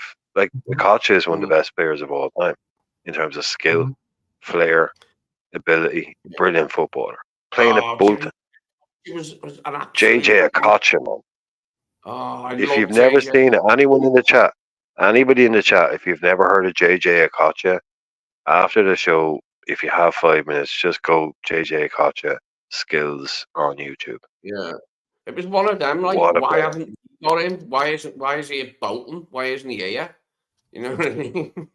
Yeah, exactly, Kate. Campo, they had Campo, they had Hierro that was at Madrid, and these were all going. No, and they had Bolton having all Ederson at left back. Do you remember they were finishing 7th and 8th, and everybody was like, they're a long ball team. But at the same time, we talk about data and science shit now. Sam Allardyce was one of the first people to ever introduce a lot of the fitness data stuff, the like computer data shit. Like, he gets seen as a real old school manager because of his football, which he kind of was, because of the players he had. But actually, off the pitch, Allardyce is what they call it, an early adopter. He was big into data. He was big into all that stuff. It's like, how can we gain an edge, especially in fitness? Players seemed to succeed. They all did well. I can't remember No many joke. that came and they were rubbish. Yeah. You know what I mean? They Didn't all happen did by accident. Yeah, it didn't happen by accident, man. He's clearly a great man manager. Hierro and Campo, but to have JJ in anybody's team, like, he went to play for Hull. But this was a guy who played in a PSG team with Ronaldinho and George Weah, who should have been playing for some of the biggest clubs of all time. He was just like you want to talk about a showman? That's JJ. Yori You don't get them. very talented. Like, he was really nice to watch. Yori Djorkaeff as a player. It was just skill all day. Like, and just the way he moved. I like the way Yori Djorkaeff moved and everything. Like, he was just a smashing player. Those are facts, honestly, those are facts. JJ Okocha, in my opinion, was the reason players like Ronaldinho played with flair. Well, also the other Brazilian players, but that was a guy that in Europe was just play with freedom, play with class. Wouldn't be allowed to do it today. Wouldn't last 5 minutes at the top club. He's like, get it down and pass it. He's like, no, I want to beat 7 players and bend it in the top corner. Like, That was fun though to see you guys take on that quiz though. Definitely appreciate each and every one of you guys out there in the chat that rejoined us, even though the DeLorean broke down and we had to we had to wait for that. We had to wait for the thunderstorm to get for the lightning to hit the clock tower. No, Biff interfered under the engine, definitely. Oh yeah.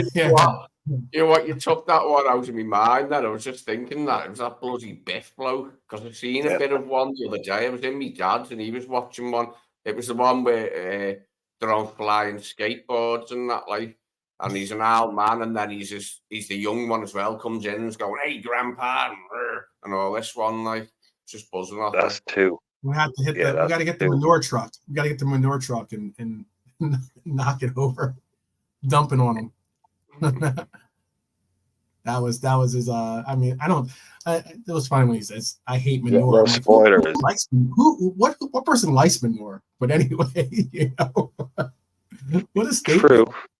True. Yeah. I'm sure to each their own, I guess. But I mean, like, come on. The genius This of is a script wild writing that statement. everyone just laughed. It's like, yeah, I hate manure. It's like, yeah, of course. But yeah, like the other guys in the back are like, ooh, manure. Yeah, But exactly. The fact that you can see how much it smells from a distance without actually smelling it should put you off manure, shouldn't it? Like all that heat rising off it, like saying, "Stay away, this bloody stink." But also Absolutely. on a list of things in Back to the Future that aren't quite believable, that quote probably low down on it. Yeah. That's the dung beetle.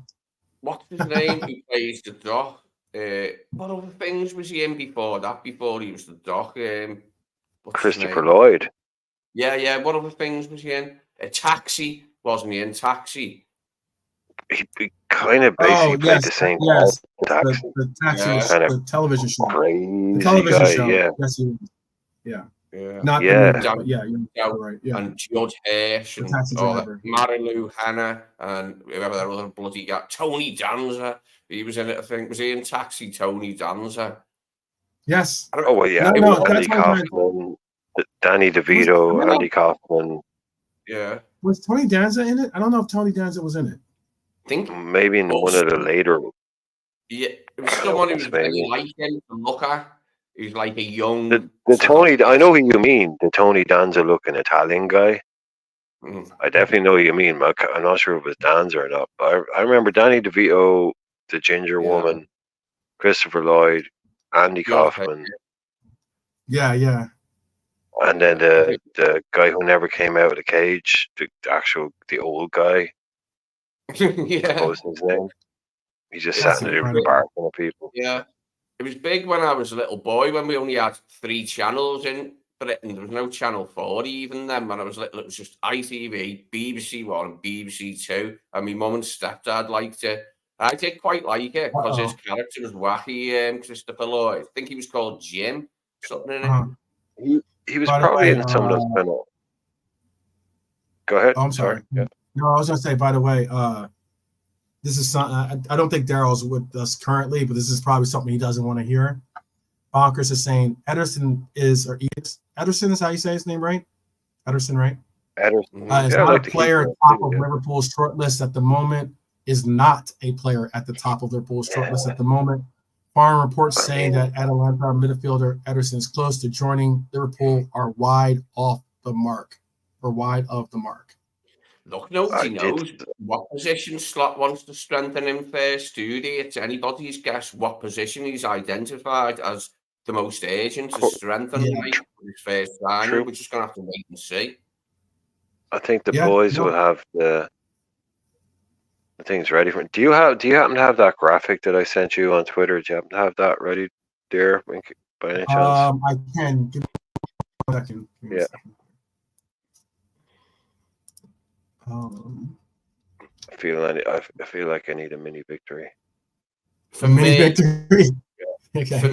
transfer wise, we must have a new centre half first, an experienced new centre half. Somebody who's at least. We were talking about it last night. Yeah, I said same as me. Yeah. I don't want a centre half who's 21 or 22. I wanted to buy a centre half who's about 26, 27 and experienced, hopefully an international, to put with Virgil, Giroud, Ibu, and there you go. And we've got 4, because City have got 5. Yeah. If you count Joe, we'd have 5, Joe Gomez, but City have got Akanji, Diaz. You're probably quick. Ake. They've got 5. They've got 5, City, 5 good centre halves, haven't they? Stones. And I think this is the Guardiola, correct link. Is this the list of it's the Yes. transfer market topic? Okay. Yeah. Give me one Okay. second. I'll share Get it into with people. Then I'll share it. You can tell the people what it is that you would like to. You'll have to take. indulge me. You'll have to Give me indulge one me a little bit. second here. They don't Okay. have left backs, no, but because they don't play with one, because they've got Guardiola, Kanji plays there, and Ake that plays there. You know. Mhm. Okay, I need to pick that up a little bit. Yeah. I'm trying to make it bigger for you here. Hold on one second. Let me take it down for a second. I'm gonna save it and see if I can't like enhance it on my actual thing here. Oh, don't worry, it's not important. This is purely just me trying to set the score. By the way, Settle the score. Oh yeah, and you're indulging, and yeah, it's not really that important at all. Okay. No, it's not going to be that.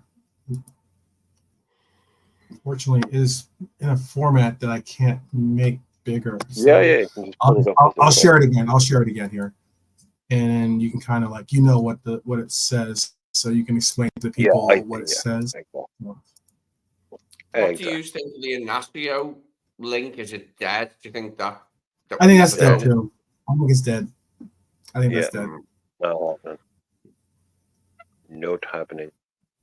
Let me see. Maybe I can do it this way. Okay, so basically what we have here is a list of the most expensive players ever bought by a Scottish club. So this is basically. I know why you're putting this up. Okay. This is the list of record transfers. Okay. This is so when we were talking. This is shout from Dara. I got you. Yeah. Okay. No, so you can pop it again the way you had it. You had it right there. You had it right. You popped it up big, and it was good. Just the first time you did it there. Make it one. Just hit it once, and it should be. But anyway, we were talking about the other night about that's cool. Yeah, the way you did. Okay, but it goes big, but then it like goes back. Yeah, that's cool. That's cool. Just leave it. It'll be cool. Okay. So yeah. Basically, it doesn't matter. It doesn't matter, right? How big it is. It doesn't matter. So basically, what I was saying was that what I was saying was that Celtic would not buy Kelleher for the money that we were asking for, 25 million. Yeah.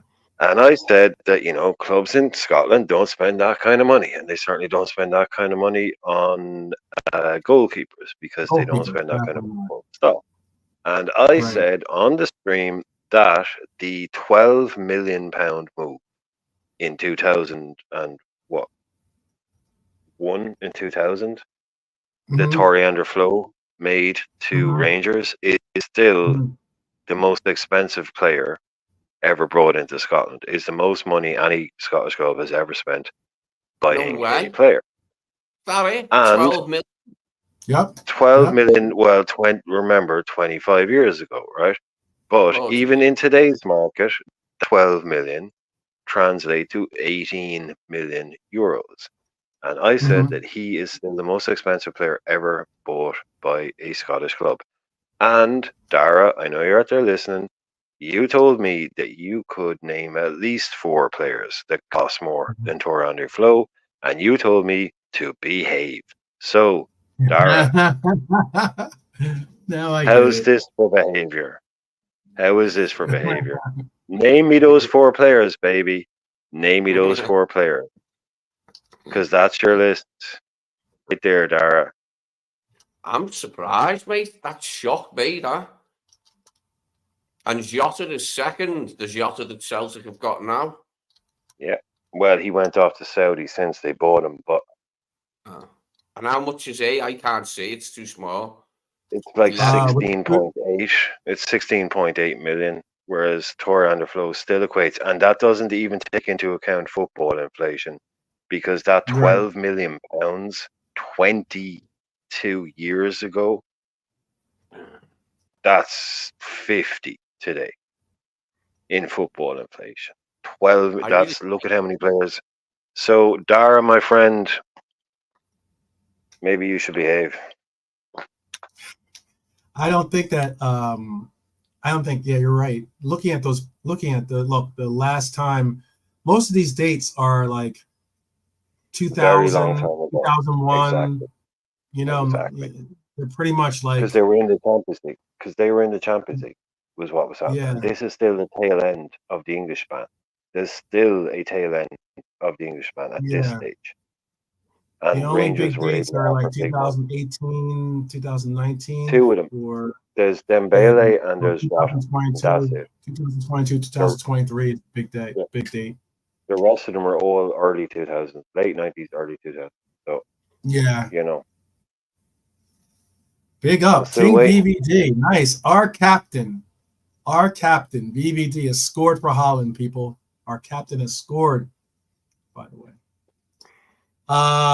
for the orange, you know what? Um, He was just on my mind anyway. Is he in that list? How much was Virgil like when Celtic bought him? he was not expensive when Celtic bought him. The funny thing No, they about got him for from Groningen. They got him from, I think he was like 2 million quid or something like that. Yeah, yeah. Can you remember who the player he replaced at Celtic was? Who VVD replaced as the centre back at Celtic, who they sold, and Virgil was the replacement. Mhm. It was none other than Dejan Lovren, who they sold to Liverpool, and Virgil was brought in because Lovren moved to Liverpool. No, well, that was Southampton. That was Southampton. You know, at Celtic. Yeah, Celtic. Oh, No, yeah. that was That's Southampton. Southampton. Sorry. Yeah, At Southampton, yeah. Who he replaced? Yeah. Yeah. If you look back at Virgil at Celtic, he was taking free Southampton. kicks for them. He was some free kick taker, Virgil, up in Scotland. He used to take loads of set pieces for them. He can score 35-yard free kick. He just doesn't get the chance at Liverpool. 2.75 million euros was the 2.7 euro on 1 point. 2.75 million euros was the fee that Celtic spent to buy him. 2.75 million in 2013, 2014. And then he was sold to Southampton for 15.7 million. 15.7 million euros. Wow. I hope they have that sell-on clause. Yeah. At least 5 or 6%. Yeah. Like Celtic are looking at £70 million fee going. Oh my God. Sorry, I meant to say he replaced Lovren at No. I mean, I got that mixed up. That's what I meant to say. Like he replaced him at Southampton. It was ironic. That What an upgrade! came to us as well. What an upgrade! We should have just gone straight to the source. Yeah. For Only with you. Like 20 million for Lovren, even was there is big an interesting. There was an interesting. I know we just spoke on Ederson as being someone that some of our fellow Reds would like to see join us at Liverpool, and there's an interesting article that I got into about Atalanta, and it's pretty interesting in that, like, how much money, if you really look at it, Atalanta they've been stacking dough from their actual sales of players. They've made over $500 million from sales. And there's an article in You're Just in Transfer Market. If you guys want to go take a look at it, it's a pretty interesting article. This talks about how Atalanta has really capitalized on the market, and how they've, despite the fact they haven't been like a perennial powerhouse in the sense of winning a lot of trophies in Italy. They have been That's the first trophy they ever getting a won. lot of First trophy they ever won the other night. yeah. That's their first ever trophy. Yeah. They're like, Yeah. how much? Just in terms of when you said since when is that 500 million? Like in their entire existence, or in the last 20 years? No, it's Or under. I believe it's under the coach that they have. Let me double check for you. I'll pull it up. I closed the screen because sometimes transfer market, because they have so many, whatchamacallit, they have so many like ads and stuff on them. Sometimes it like slows up my computer. no, But they've gone from being a kind of very much a small team. Someone who I always, even going back to the 90s, so I know them, that they've always been around, but they've gone very kind of solid and kind of consistently qualifying for Europe or Champions League or Europa League over the last sort of maybe 8 or 10 years by the looks of it. It doesn't take really, I suppose,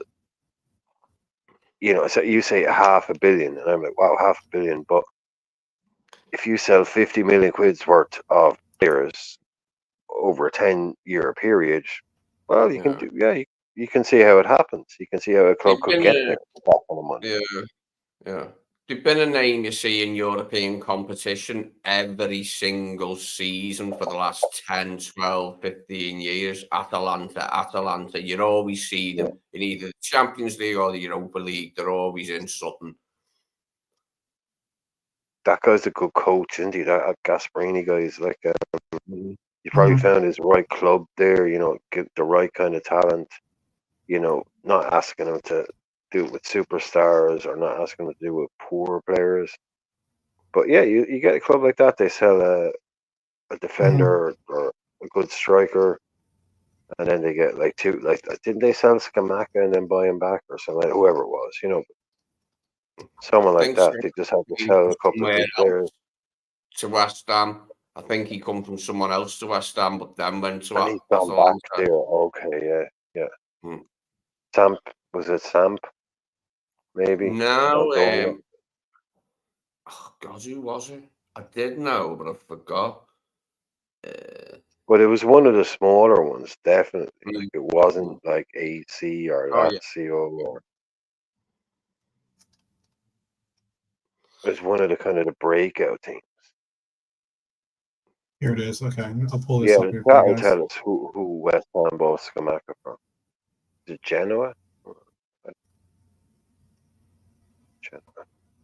It's definitely one of the smaller clubs. Typical West Ham, though. Spend like 25 million quid on a striker. Well, if you saw the departures, I'll pull this one up too for you. I can at least show you this. If you look at the departures that they've had, you can see why that number is what it is. I'll pull this up here. They must sell a lot. We're on the tarmac, people. We're gonna allow for you guys to go on to your final destinations, wherever that might be, in a minute. I just thought that was an interesting article. Thought you guys might be interested in this. Was nice this time, yeah. So this is like some of the money that they've made. Hoyland, Romero, Kulusevski, right? Kessie, Bastoni. Hoyland was They've made some. I forgot. Yeah, they've made some good. They've had some really good players leave. That's quite impressive, that list, isn't it? Romero, Kulusevski, Kessie, Hoyland. Yeah, the Kulusevski one. They sold him to you. Yes, okay, yeah, you, and then basically you just. High Lord just put this in for us. Big up High Lord, by the way. Big up High Lord. Atlanta last 5 years have made net profit 155 million in euros in the last 5 years at least.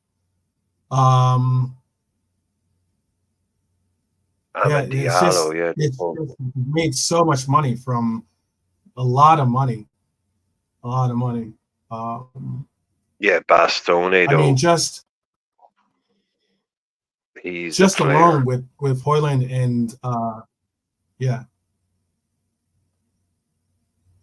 Yeah. In the past, I forgot about Hoyle. I they're completely forgot about Hoyle being there. in. I'll bring this one up too. In Europe, they are actually top 10 in net spend, I guess you could say. I know net spend. I know people might go, oh, that's not a real thing, or I've heard that argument, blah, blah, blah, because you have to go in with, No, it is. salaries and all that crap that's involved. Yeah, but no. If you want to talk about this, basically, if you want to talk about how much you bought players for and how much you sold players for, then net spend it's a real number. You want to argue about how important it is or not, but right. Yeah, these boys are always up Right. there. It's I'm sure like it'll probably be like 4 Portuguese clubs, well, like Benfica with like 800 million or something stupid like this. Yeah, It's never the cities or people like that, but that's spectacular business though. Like 70. yeah, it goes. It's something like over the course of the last 5 seasons. Yeah, over the course of the last 5 seasons, the Italian club has netted no less than 521 million euros in player sales since the start of 2019-2020 season. That's pretty incredible. That's a pretty incredible number right there.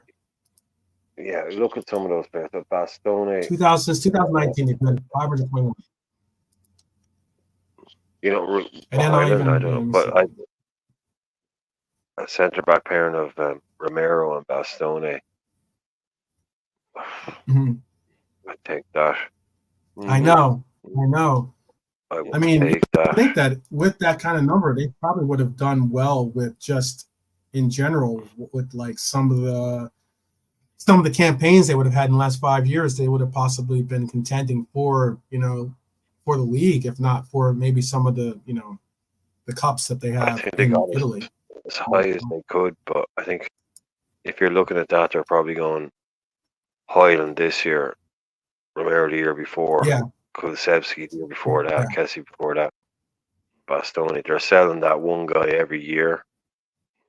Mm-hmm. But yeah, if that's the kind of club there, you couldn't. This is now like when people are talking about sell to buy. Yeah, this is maybe what this is what. Yeah, look, this is exactly what I'm talking about. Porto, Sporting, Benfica. It's exactly what I'm talking about. Sporting, Benfica, Lyon, Lille, Ajax. These are teams. I didn't expect to see Stuttgart in that list, by the way. I didn't expect to see Stuttgart. They don't compete in European football. Right. These are guys like Ajax might compete at home. The Benficas and the Porto will, but when it gets to top table, this is basically the list of the 10 teams below the top 10 teams in Europe. Mm-hmm. So this is how they get there. So do you want your team to be one of those guys, or do you want your team to be one of those people that have like a minus 10 million net spend, but get what you win the European Cup? Yeah, because this is all this is transfer balance over the past. This is the past 5 seasons. Income from player sales minus money spent on signings. So it's a very basic money in, money out when it comes to very simple. Net spend, very easy. It's forget agents' fees, forget your yada yadas. This is money in, money out. And look, I wonder who was on Lille. Who was on Lille that would have projected them so high on to fourth? Well, they came second, so they sold people like I'm going to get all these wrong, but like Nkunku and these guys. I know that's really a question. I'm not trying to. Yeah. No. But that Lille team had a lot of kind of like, when you look at it, he went there for 50, and he went there for 30, and he went there for 20. I think Jonathan David was on that team. Jonathan David was. Yeah, he was certainly. I remember that. So look. There's no cities and Arsenals and Liverpools and Real Madrids and the teams that win shit in that list. So no, these are the teams that like if you want to be sure that your team is still going to be alive and thriving and not getting FP'd out of existence into your time because of bad owners. You want to be one of those guys. You're cool. Okay, so I get it. I see why they're up there. Holy crap! There's some good names Benfica, on this list. They had special. Osimhen, they had Nicolas Pepe, the right winger. Yeah, 80 million 70 euros for million. Pepe. Yeah, 77 million 72 for Osimhen. They had Rafael Leao. They had him as well. There you go. Those three on their own, that's nearly Yeah, 250 million quid. yeah, that's almost like 200 million right there. And then they had Sven Botman as well. Nice. Yeah. That's the top four at Top it least. up with the And likes of Sven that. was at 37, so the numbers must get kind of a little bit lower than that as they go on. Yeah. So, you know, it only takes Oh four yeah! players Oh to wow! just Now it makes more sense. They had Eden Hazard, Onana played for them. Well, that's going. Eden Hazard. No. Eden That's Hazard's going 2012, 2013. Yes, I Yeah, get that. But I'm way. saying, yeah. What? So that's only the past Benfica 5. always make good money on South American players, don't they? They identify good South American players from Uruguay and Benfica are the wherever, Kings. get money off them. Yeah. Benfica are the Yeah. Kings. Even like if you just look at that, and I was saying like I was joking, or no, I was saying there's going to be 4 Portuguese teams in it, but I was only half joking. There's 3 of them. Yeah. But look I was at the surprised difference. He Braga was were on there. KK. Yeah, He but look was. at the difference. Benfica, 340. Porto, 170. That's a huge number difference. It shows you Benfica are the kings of that stuff. All How the much- Portuguese guys are good Yeah. at it, but Benfica are the kings of setting those transfer values really high and getting the money. Like they're nearly doubling what Porto have done. So that 340 million. That's Yeah. you know, if you want to be like, if you see if there's a player you want at Benfica, just know you're paying top Oh, whack. you're paying money. You're spending money. You're paying Yeah. top whack. Yeah, you're not diddling them out of anything.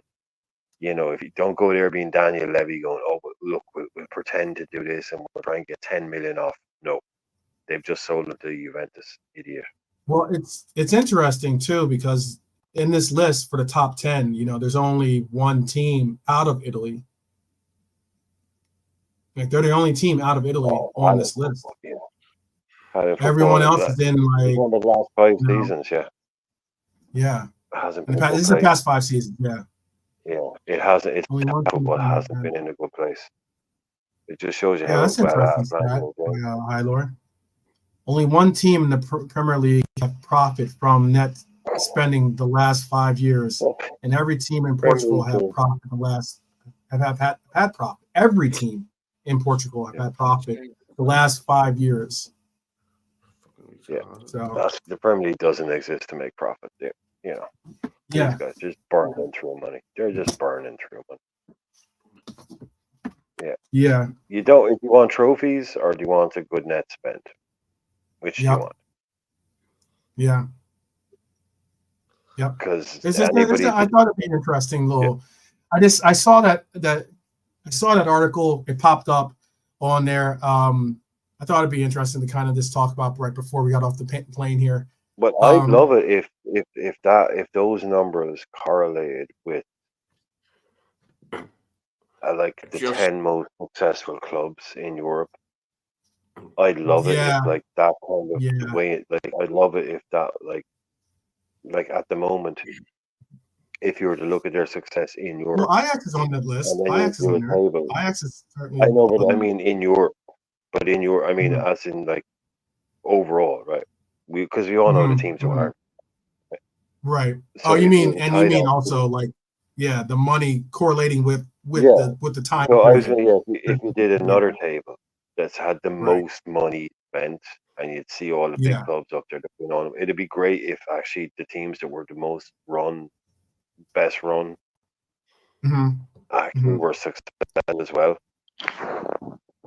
But you know, they're not. Tyler has a question. Can you guys guess who is the only team in the Premier League in the last 5 years who's making money, who has a positive net spend? Probably Man City. Probably. Especially with their books, the way they keep their books. Yeah. By the way, real quick too, I know I'm pushing you guys a little late, so my apologies. You're cool. I hope I'm not pushing you too past your bedtime, Lee, as well. No, you're good. Okay. Brighton. I would have, Brighton would have been. That's a good guess. That would have been a good guess. Brighton was my guess. As soon as Yeah. you said it, Brighton bounced in me at the first thing. Yeah, considering all the money they've made from either Enzo or obviously Caicedo, they made money off of who was it that they had another big sale too before that too. Cucurella. Brighton at least. Mm. Yeah, Yeah, he was like 70 million money. Chelsea paid. Yeah, like 60 odd million quid minimum. It's just some random left back who's like, okay, he's good, but you ain't gonna win your league title. Oh, 60 million, yeah. And what did they do? They did they do. Listen, White, right? They do 70 million on Fofana, right? They do 70 million on Fofana, right? Does his ACL twice. They also bring in Dizazi centre back. They bring in Badiashile centre half, right? Yeah. Chelsea, right? They have Caldwell centre half, right? And then they have Cucurella. Okay, whatever. They have your man Silva, who's gone now. They'll probably sign someone else. What did they do today? They go out and buy Tosin Adarabioyo from Spurs. Well, they take him on a free from Fulham. Tosin Adarabioyo. Like, what kind of agent does Tosin Adarabioyo have that is telling him to go to Chelsea? With all of those centre halves there and everything that's happened with them over the last 3 years. Tosin Adarabioyo, one of the most, like, if you believe all the things, like, everybody wanted him. And he's got some guy to go to Chelsea. If you probably, like KJ, if you mix in those kinds of things, yeah, Spurs are certainly up there with making money because Spurs make a ton of money because their stadium is a multi-purpose stadium, so they can hold concerts, they do NFL games, they do obviously football as well. So yeah, they make a ton of money at Spurs Stadium. There's a lot of the stadiums nowadays are starting to convert to that concept of trying to, especially when they're owned by the owner. They're trying to make those kind of moves. You can interpret, but the majority, what it is now, is corporate. That's where the money is made. That is where the huge money is made. Is in the corporate seating and the corporate packages. Yeah. Oh, yeah. Absolutely. Yeah. Match day revenue, like Spurs match day revenue will be up there, but it's all about corporate now. Like the average guy is paying like a lot of money. Of course they are, but everyone's doing that. It's the more corporate you can get in, £5,000 boxes, £8,000 boxes. You can get 200 of those things in. That's where the. I'm only going to keep you guys for a reason. Yeah. Oh, sorry. Yeah. That's where it's going.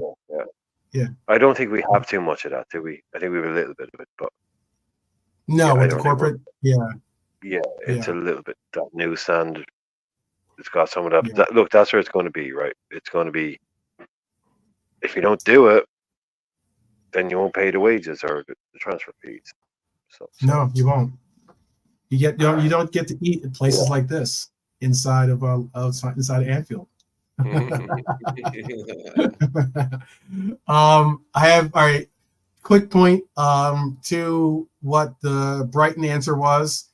The top 4 sales for Brighton have been, like I said, obviously at 116 million euros. Cucurella at 65.3 million euros. Crazy.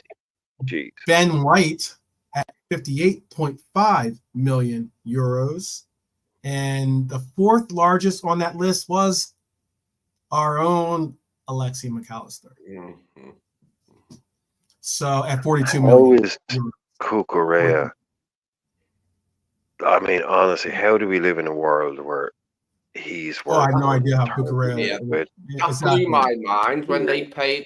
I mean, it blew Yeah. me mind when Man City paid like I think it was 120 million in one summer for two fullbacks in Kyle Walker and Mendy, and like, Yeah. that's what we spent on Salah, Mane, and Firmino combined cost 120 million. That front three, the classic front three of Jurgen's, Bobby Firmino, Sadio Mane, and Mohamed Salah, that cost 120 million, that front three. And in one summer in 2017-18 season, before it started, in the summer of 2017, Pep went out and spent the same amount on two fullbacks. That's the serious statement of intent from the owners. When he come in, he went, yeah, you can spend that on a pair of fullbacks, mate. But you know what that did to me? It was like that was kind of, I don't know, right? Say like 12 man selling his house and his neighbour is selling his house. If 12 man gets his cousin to go and buy his neighbour's house for twice what it's worth, next thing you know, well, that's what a house in this area is worth. The one next door just went for that. Now mine is worth double. I think what City did was distorting the market, where what they said to people was, well, nowadays a top quality fullback costs 50 million. You know, so other clubs are like, well, how the hell do we go out and compete? Yeah, okay, Mendy, okay, great, but look, if in a natural world, say, where the world's most expensive player could only ever be £50 million, then a good fullback, a good attacking fullback, should be like a £15 million player. You know, they're not centre mids, they're not DMs, they're not strikers, they're not creators. Like, they're just fullbacks. But now they're just like, no. Let's push the price for fullbacks up. So if Liverpool want to go out and compete with us, if Arsenal want to go out and compete, they're going to have to, you know, let's push up the market value of everyone. Right? Yeah. Mendy, come on. Yeah. Most of Liverpool's best ever fullbacks cost about 2 pence, like Phil Neal. He was like £30,000 or something from Northampton, Bob Paisley's first signing. And they were always cheap, you know, because obviously midfielders and strikers went for $1 million. But you got Stephen Francis for $1 million in like when was that, 78 or something? Yeah, the first ever £1 million player. Well, not the first ever £1 million player, the first. Yeah, and then you look at Phil Neal. Yeah, £30,000 like for a fullback. Andy Robertson. But even bring it up to today, Andy Robertson for £7 million. And on the opposite side, Trent for nothing. It's for nothing. You don't. Yeah, they were trying to say to people, oh, if you want it, but you know, they were saying to these clubs like Espanyol or Genoa or someone that might have like a good fullback that a year ago would have been bought for £15 million. It's like, well, now if Liverpool come call it, well, if Mendy goes for 50 to City, then this guy is 30. Just distort the market. All right, real quick, before we bounce out. This is something that I kind of wanted to go into tomorrow, actually. I wanted to do now, especially, they're starting to talk about, because again, I know, and before you even say it, Irishman, I have been limiting my talk sport inclusions. Okay. Oh, yes, it's good. Yes, it's good. I have been trying to less salt. Yeah, less salt. Yeah, less salt, less sugar, less talk sport. The holy trinity of a healthy lifestyle. Yeah, it's helping. Yeah, my doctor said your blood pressure is high. You need to bring it down. I'm like, oh, it's talk sport. Yeah, doc. But, I gotta tell you, I've been listening to this talk sport 14 hours a day, and my blood pressure is through the roof over here. Exactly. So, and it was, of course, one of the nemesis that I hold, Andy Goldstein, who I just absolutely can't. I despise that guy. He is just an absolute. I'm not going to get into it. Anyway, there was a report, though. There's something I would like to go in tomorrow about possibly or at least it's a possibility. Well, I'm going to ask Lee after when we go backstage after the show. We're going to figure out if we want to do this show or not. But yeah, I'll be all good to come on tomorrow. Like, I won't like not turn up or no shit. Like, get the link and not turn up. I've just been bit busy the other night than I Oh, was. you're cool, man. Don't worry. Don't worry. You know, when I was doing a lot of nighttime ones for Frank, like a few times a week, I had like more free time at right. that point. Like, but yeah, I'll come on No, tomorrow. you're always welcome. No, yeah. We'll never be offended if you don't show up. Yeah. Don't worry about it. Never be offended if you're not here. Don't worry about it. It's just an open invitation. Life happens. Yeah. Cheers, guys. I'm just saying. So this story is something I would kind of because it's starting to gain a little strength, little strength, and also because I reported about it on the show the day before, and we kind of got into it before. I know because even the Irishman was like, "Oh, he hadn't heard about some of this news that was coming out with the lawsuit that City was taking on." And originally, it was said that in the original article, it was said that there was only one team that was going to be playing witness for City. Now, apparently, that number has increased to 3 teams that are willing to possibly take the side of what City is trying to do. And why I'm bringing it up is because, like, I think it's kind of like a situation where a possible, as they're calling it, a possible civil war might be starting to kind of erupt in the Premier League with these new lawsuits and allegations by City against the Premier League.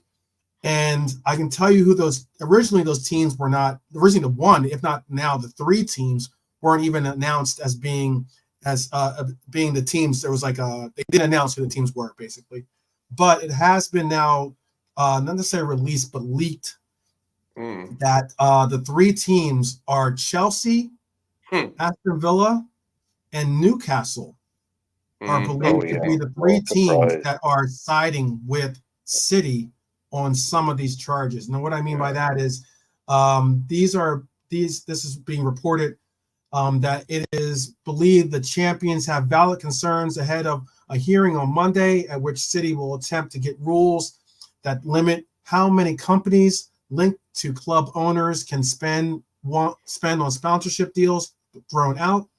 And while Chelsea have provided a statement which challenges the updated rules on associated party transactions, which is APT, especially with regards to multi-club ownership, something, again, that's now going to be a part of this conversation as well. It is understood that Villa co-owner, the Egyptian billionaire Nassib Saris, my apologies on mispronouncing your last name, Sawiris, is close to City chairman, Mubarak, and that he shares his frustrations over imposed limits on spending. That's why they're siding with Man City. Newcastle United are reluctant to outwardly join forces with Manchester City in the Premier League civil war over state-sponsored spending freedoms, but the Saudi-owned club are expected to take a neutral stance in other competition-wide financial discussions on Thursday to avoid being caught in the crossfire of an escalating dispute. So this is something I kind of wanted to bring up tomorrow, maybe kind of discuss a little bit, kind of get you guys around. It's a little bit of a teaser. I could go on all night about this. What I will say now before we go is save it for tomorrow. Save it for tomorrow, Lee. Save it for tomorrow. Yeah. Save all the fire for tomorrow. I'll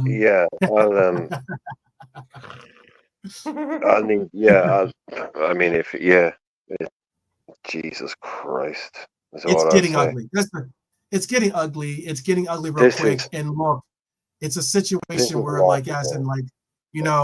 it's bad enough that the Premier League let Roman be a part of this league, and you saw kind of the downfallings of what happened by Roman being a part of the league, and how his business dealings brought the league to where it was, and how it became forced to do what it had to do with the Chelsea situation. But now even more so with these city states that got to bring it back though.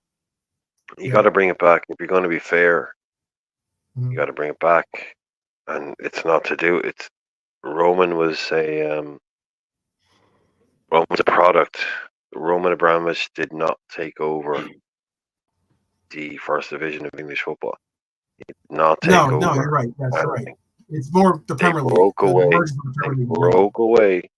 Yeah. They broke away, and they decided they wanted to be greedy. It's built on greed. The Premier League is a breakaway league in English football. Yeah. They We're gonna don't want to discuss talk about this. Yeah. So it starts there.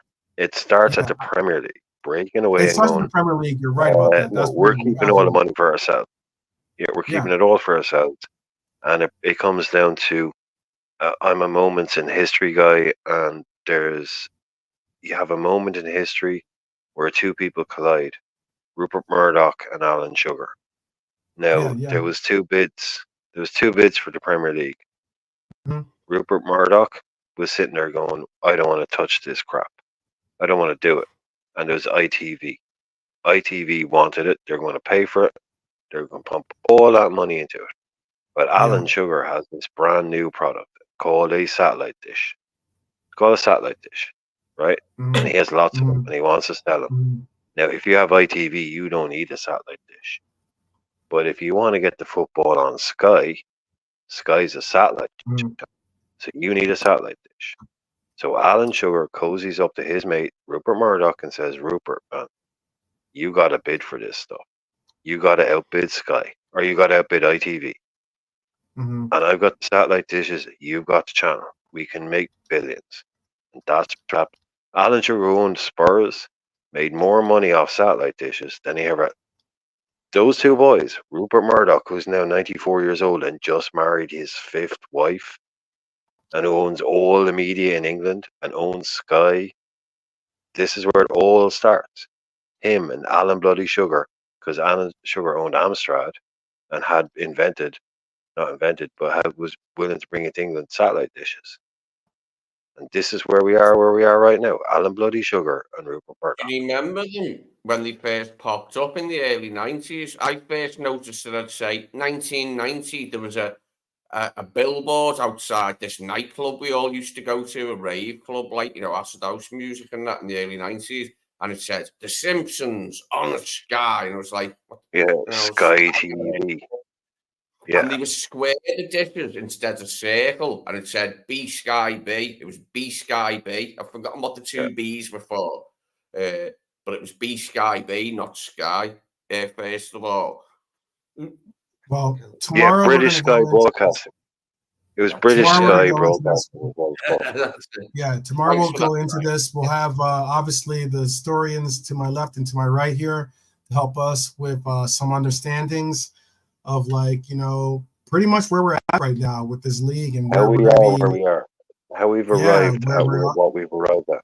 Because this didn't start yesterday. This didn't start yesterday. Definitely no. It started in 1992. Yeah, but this case is certainly an accumulation of of that beginning of the era of the Premier League beginning. Sorry, what's his secret? I don't know.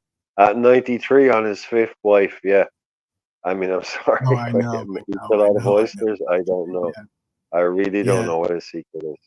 I don't know what I don't know. Maybe it's I don't know, some Australian secret or something like Melaleuca, I guess. I don't know.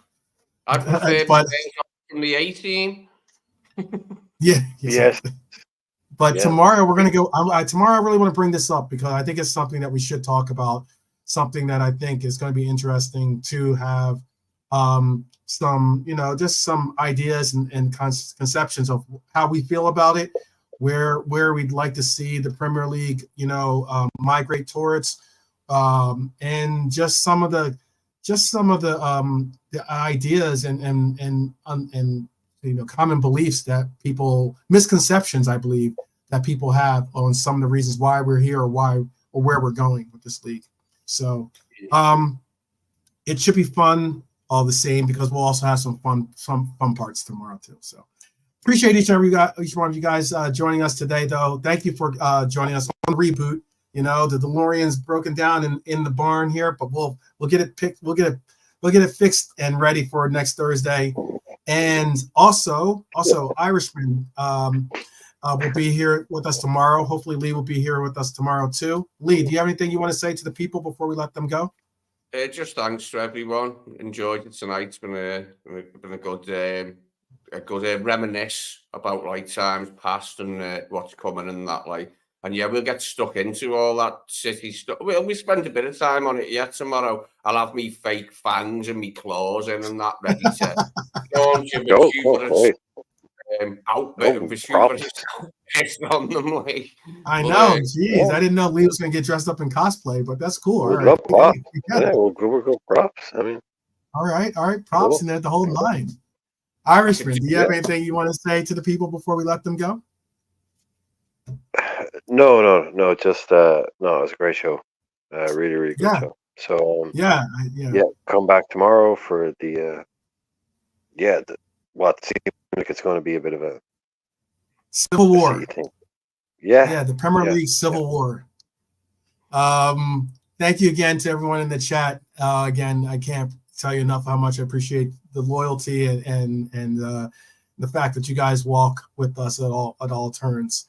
So even if YT has trying to throw a monkey wrench into the that's the one thing I did want to say. Sorry, I'm so rude. I am so rude. Sorry. Literally, if you're out there listening, whoever dropped a dime on the DeLorean, shame on you. Shame on you.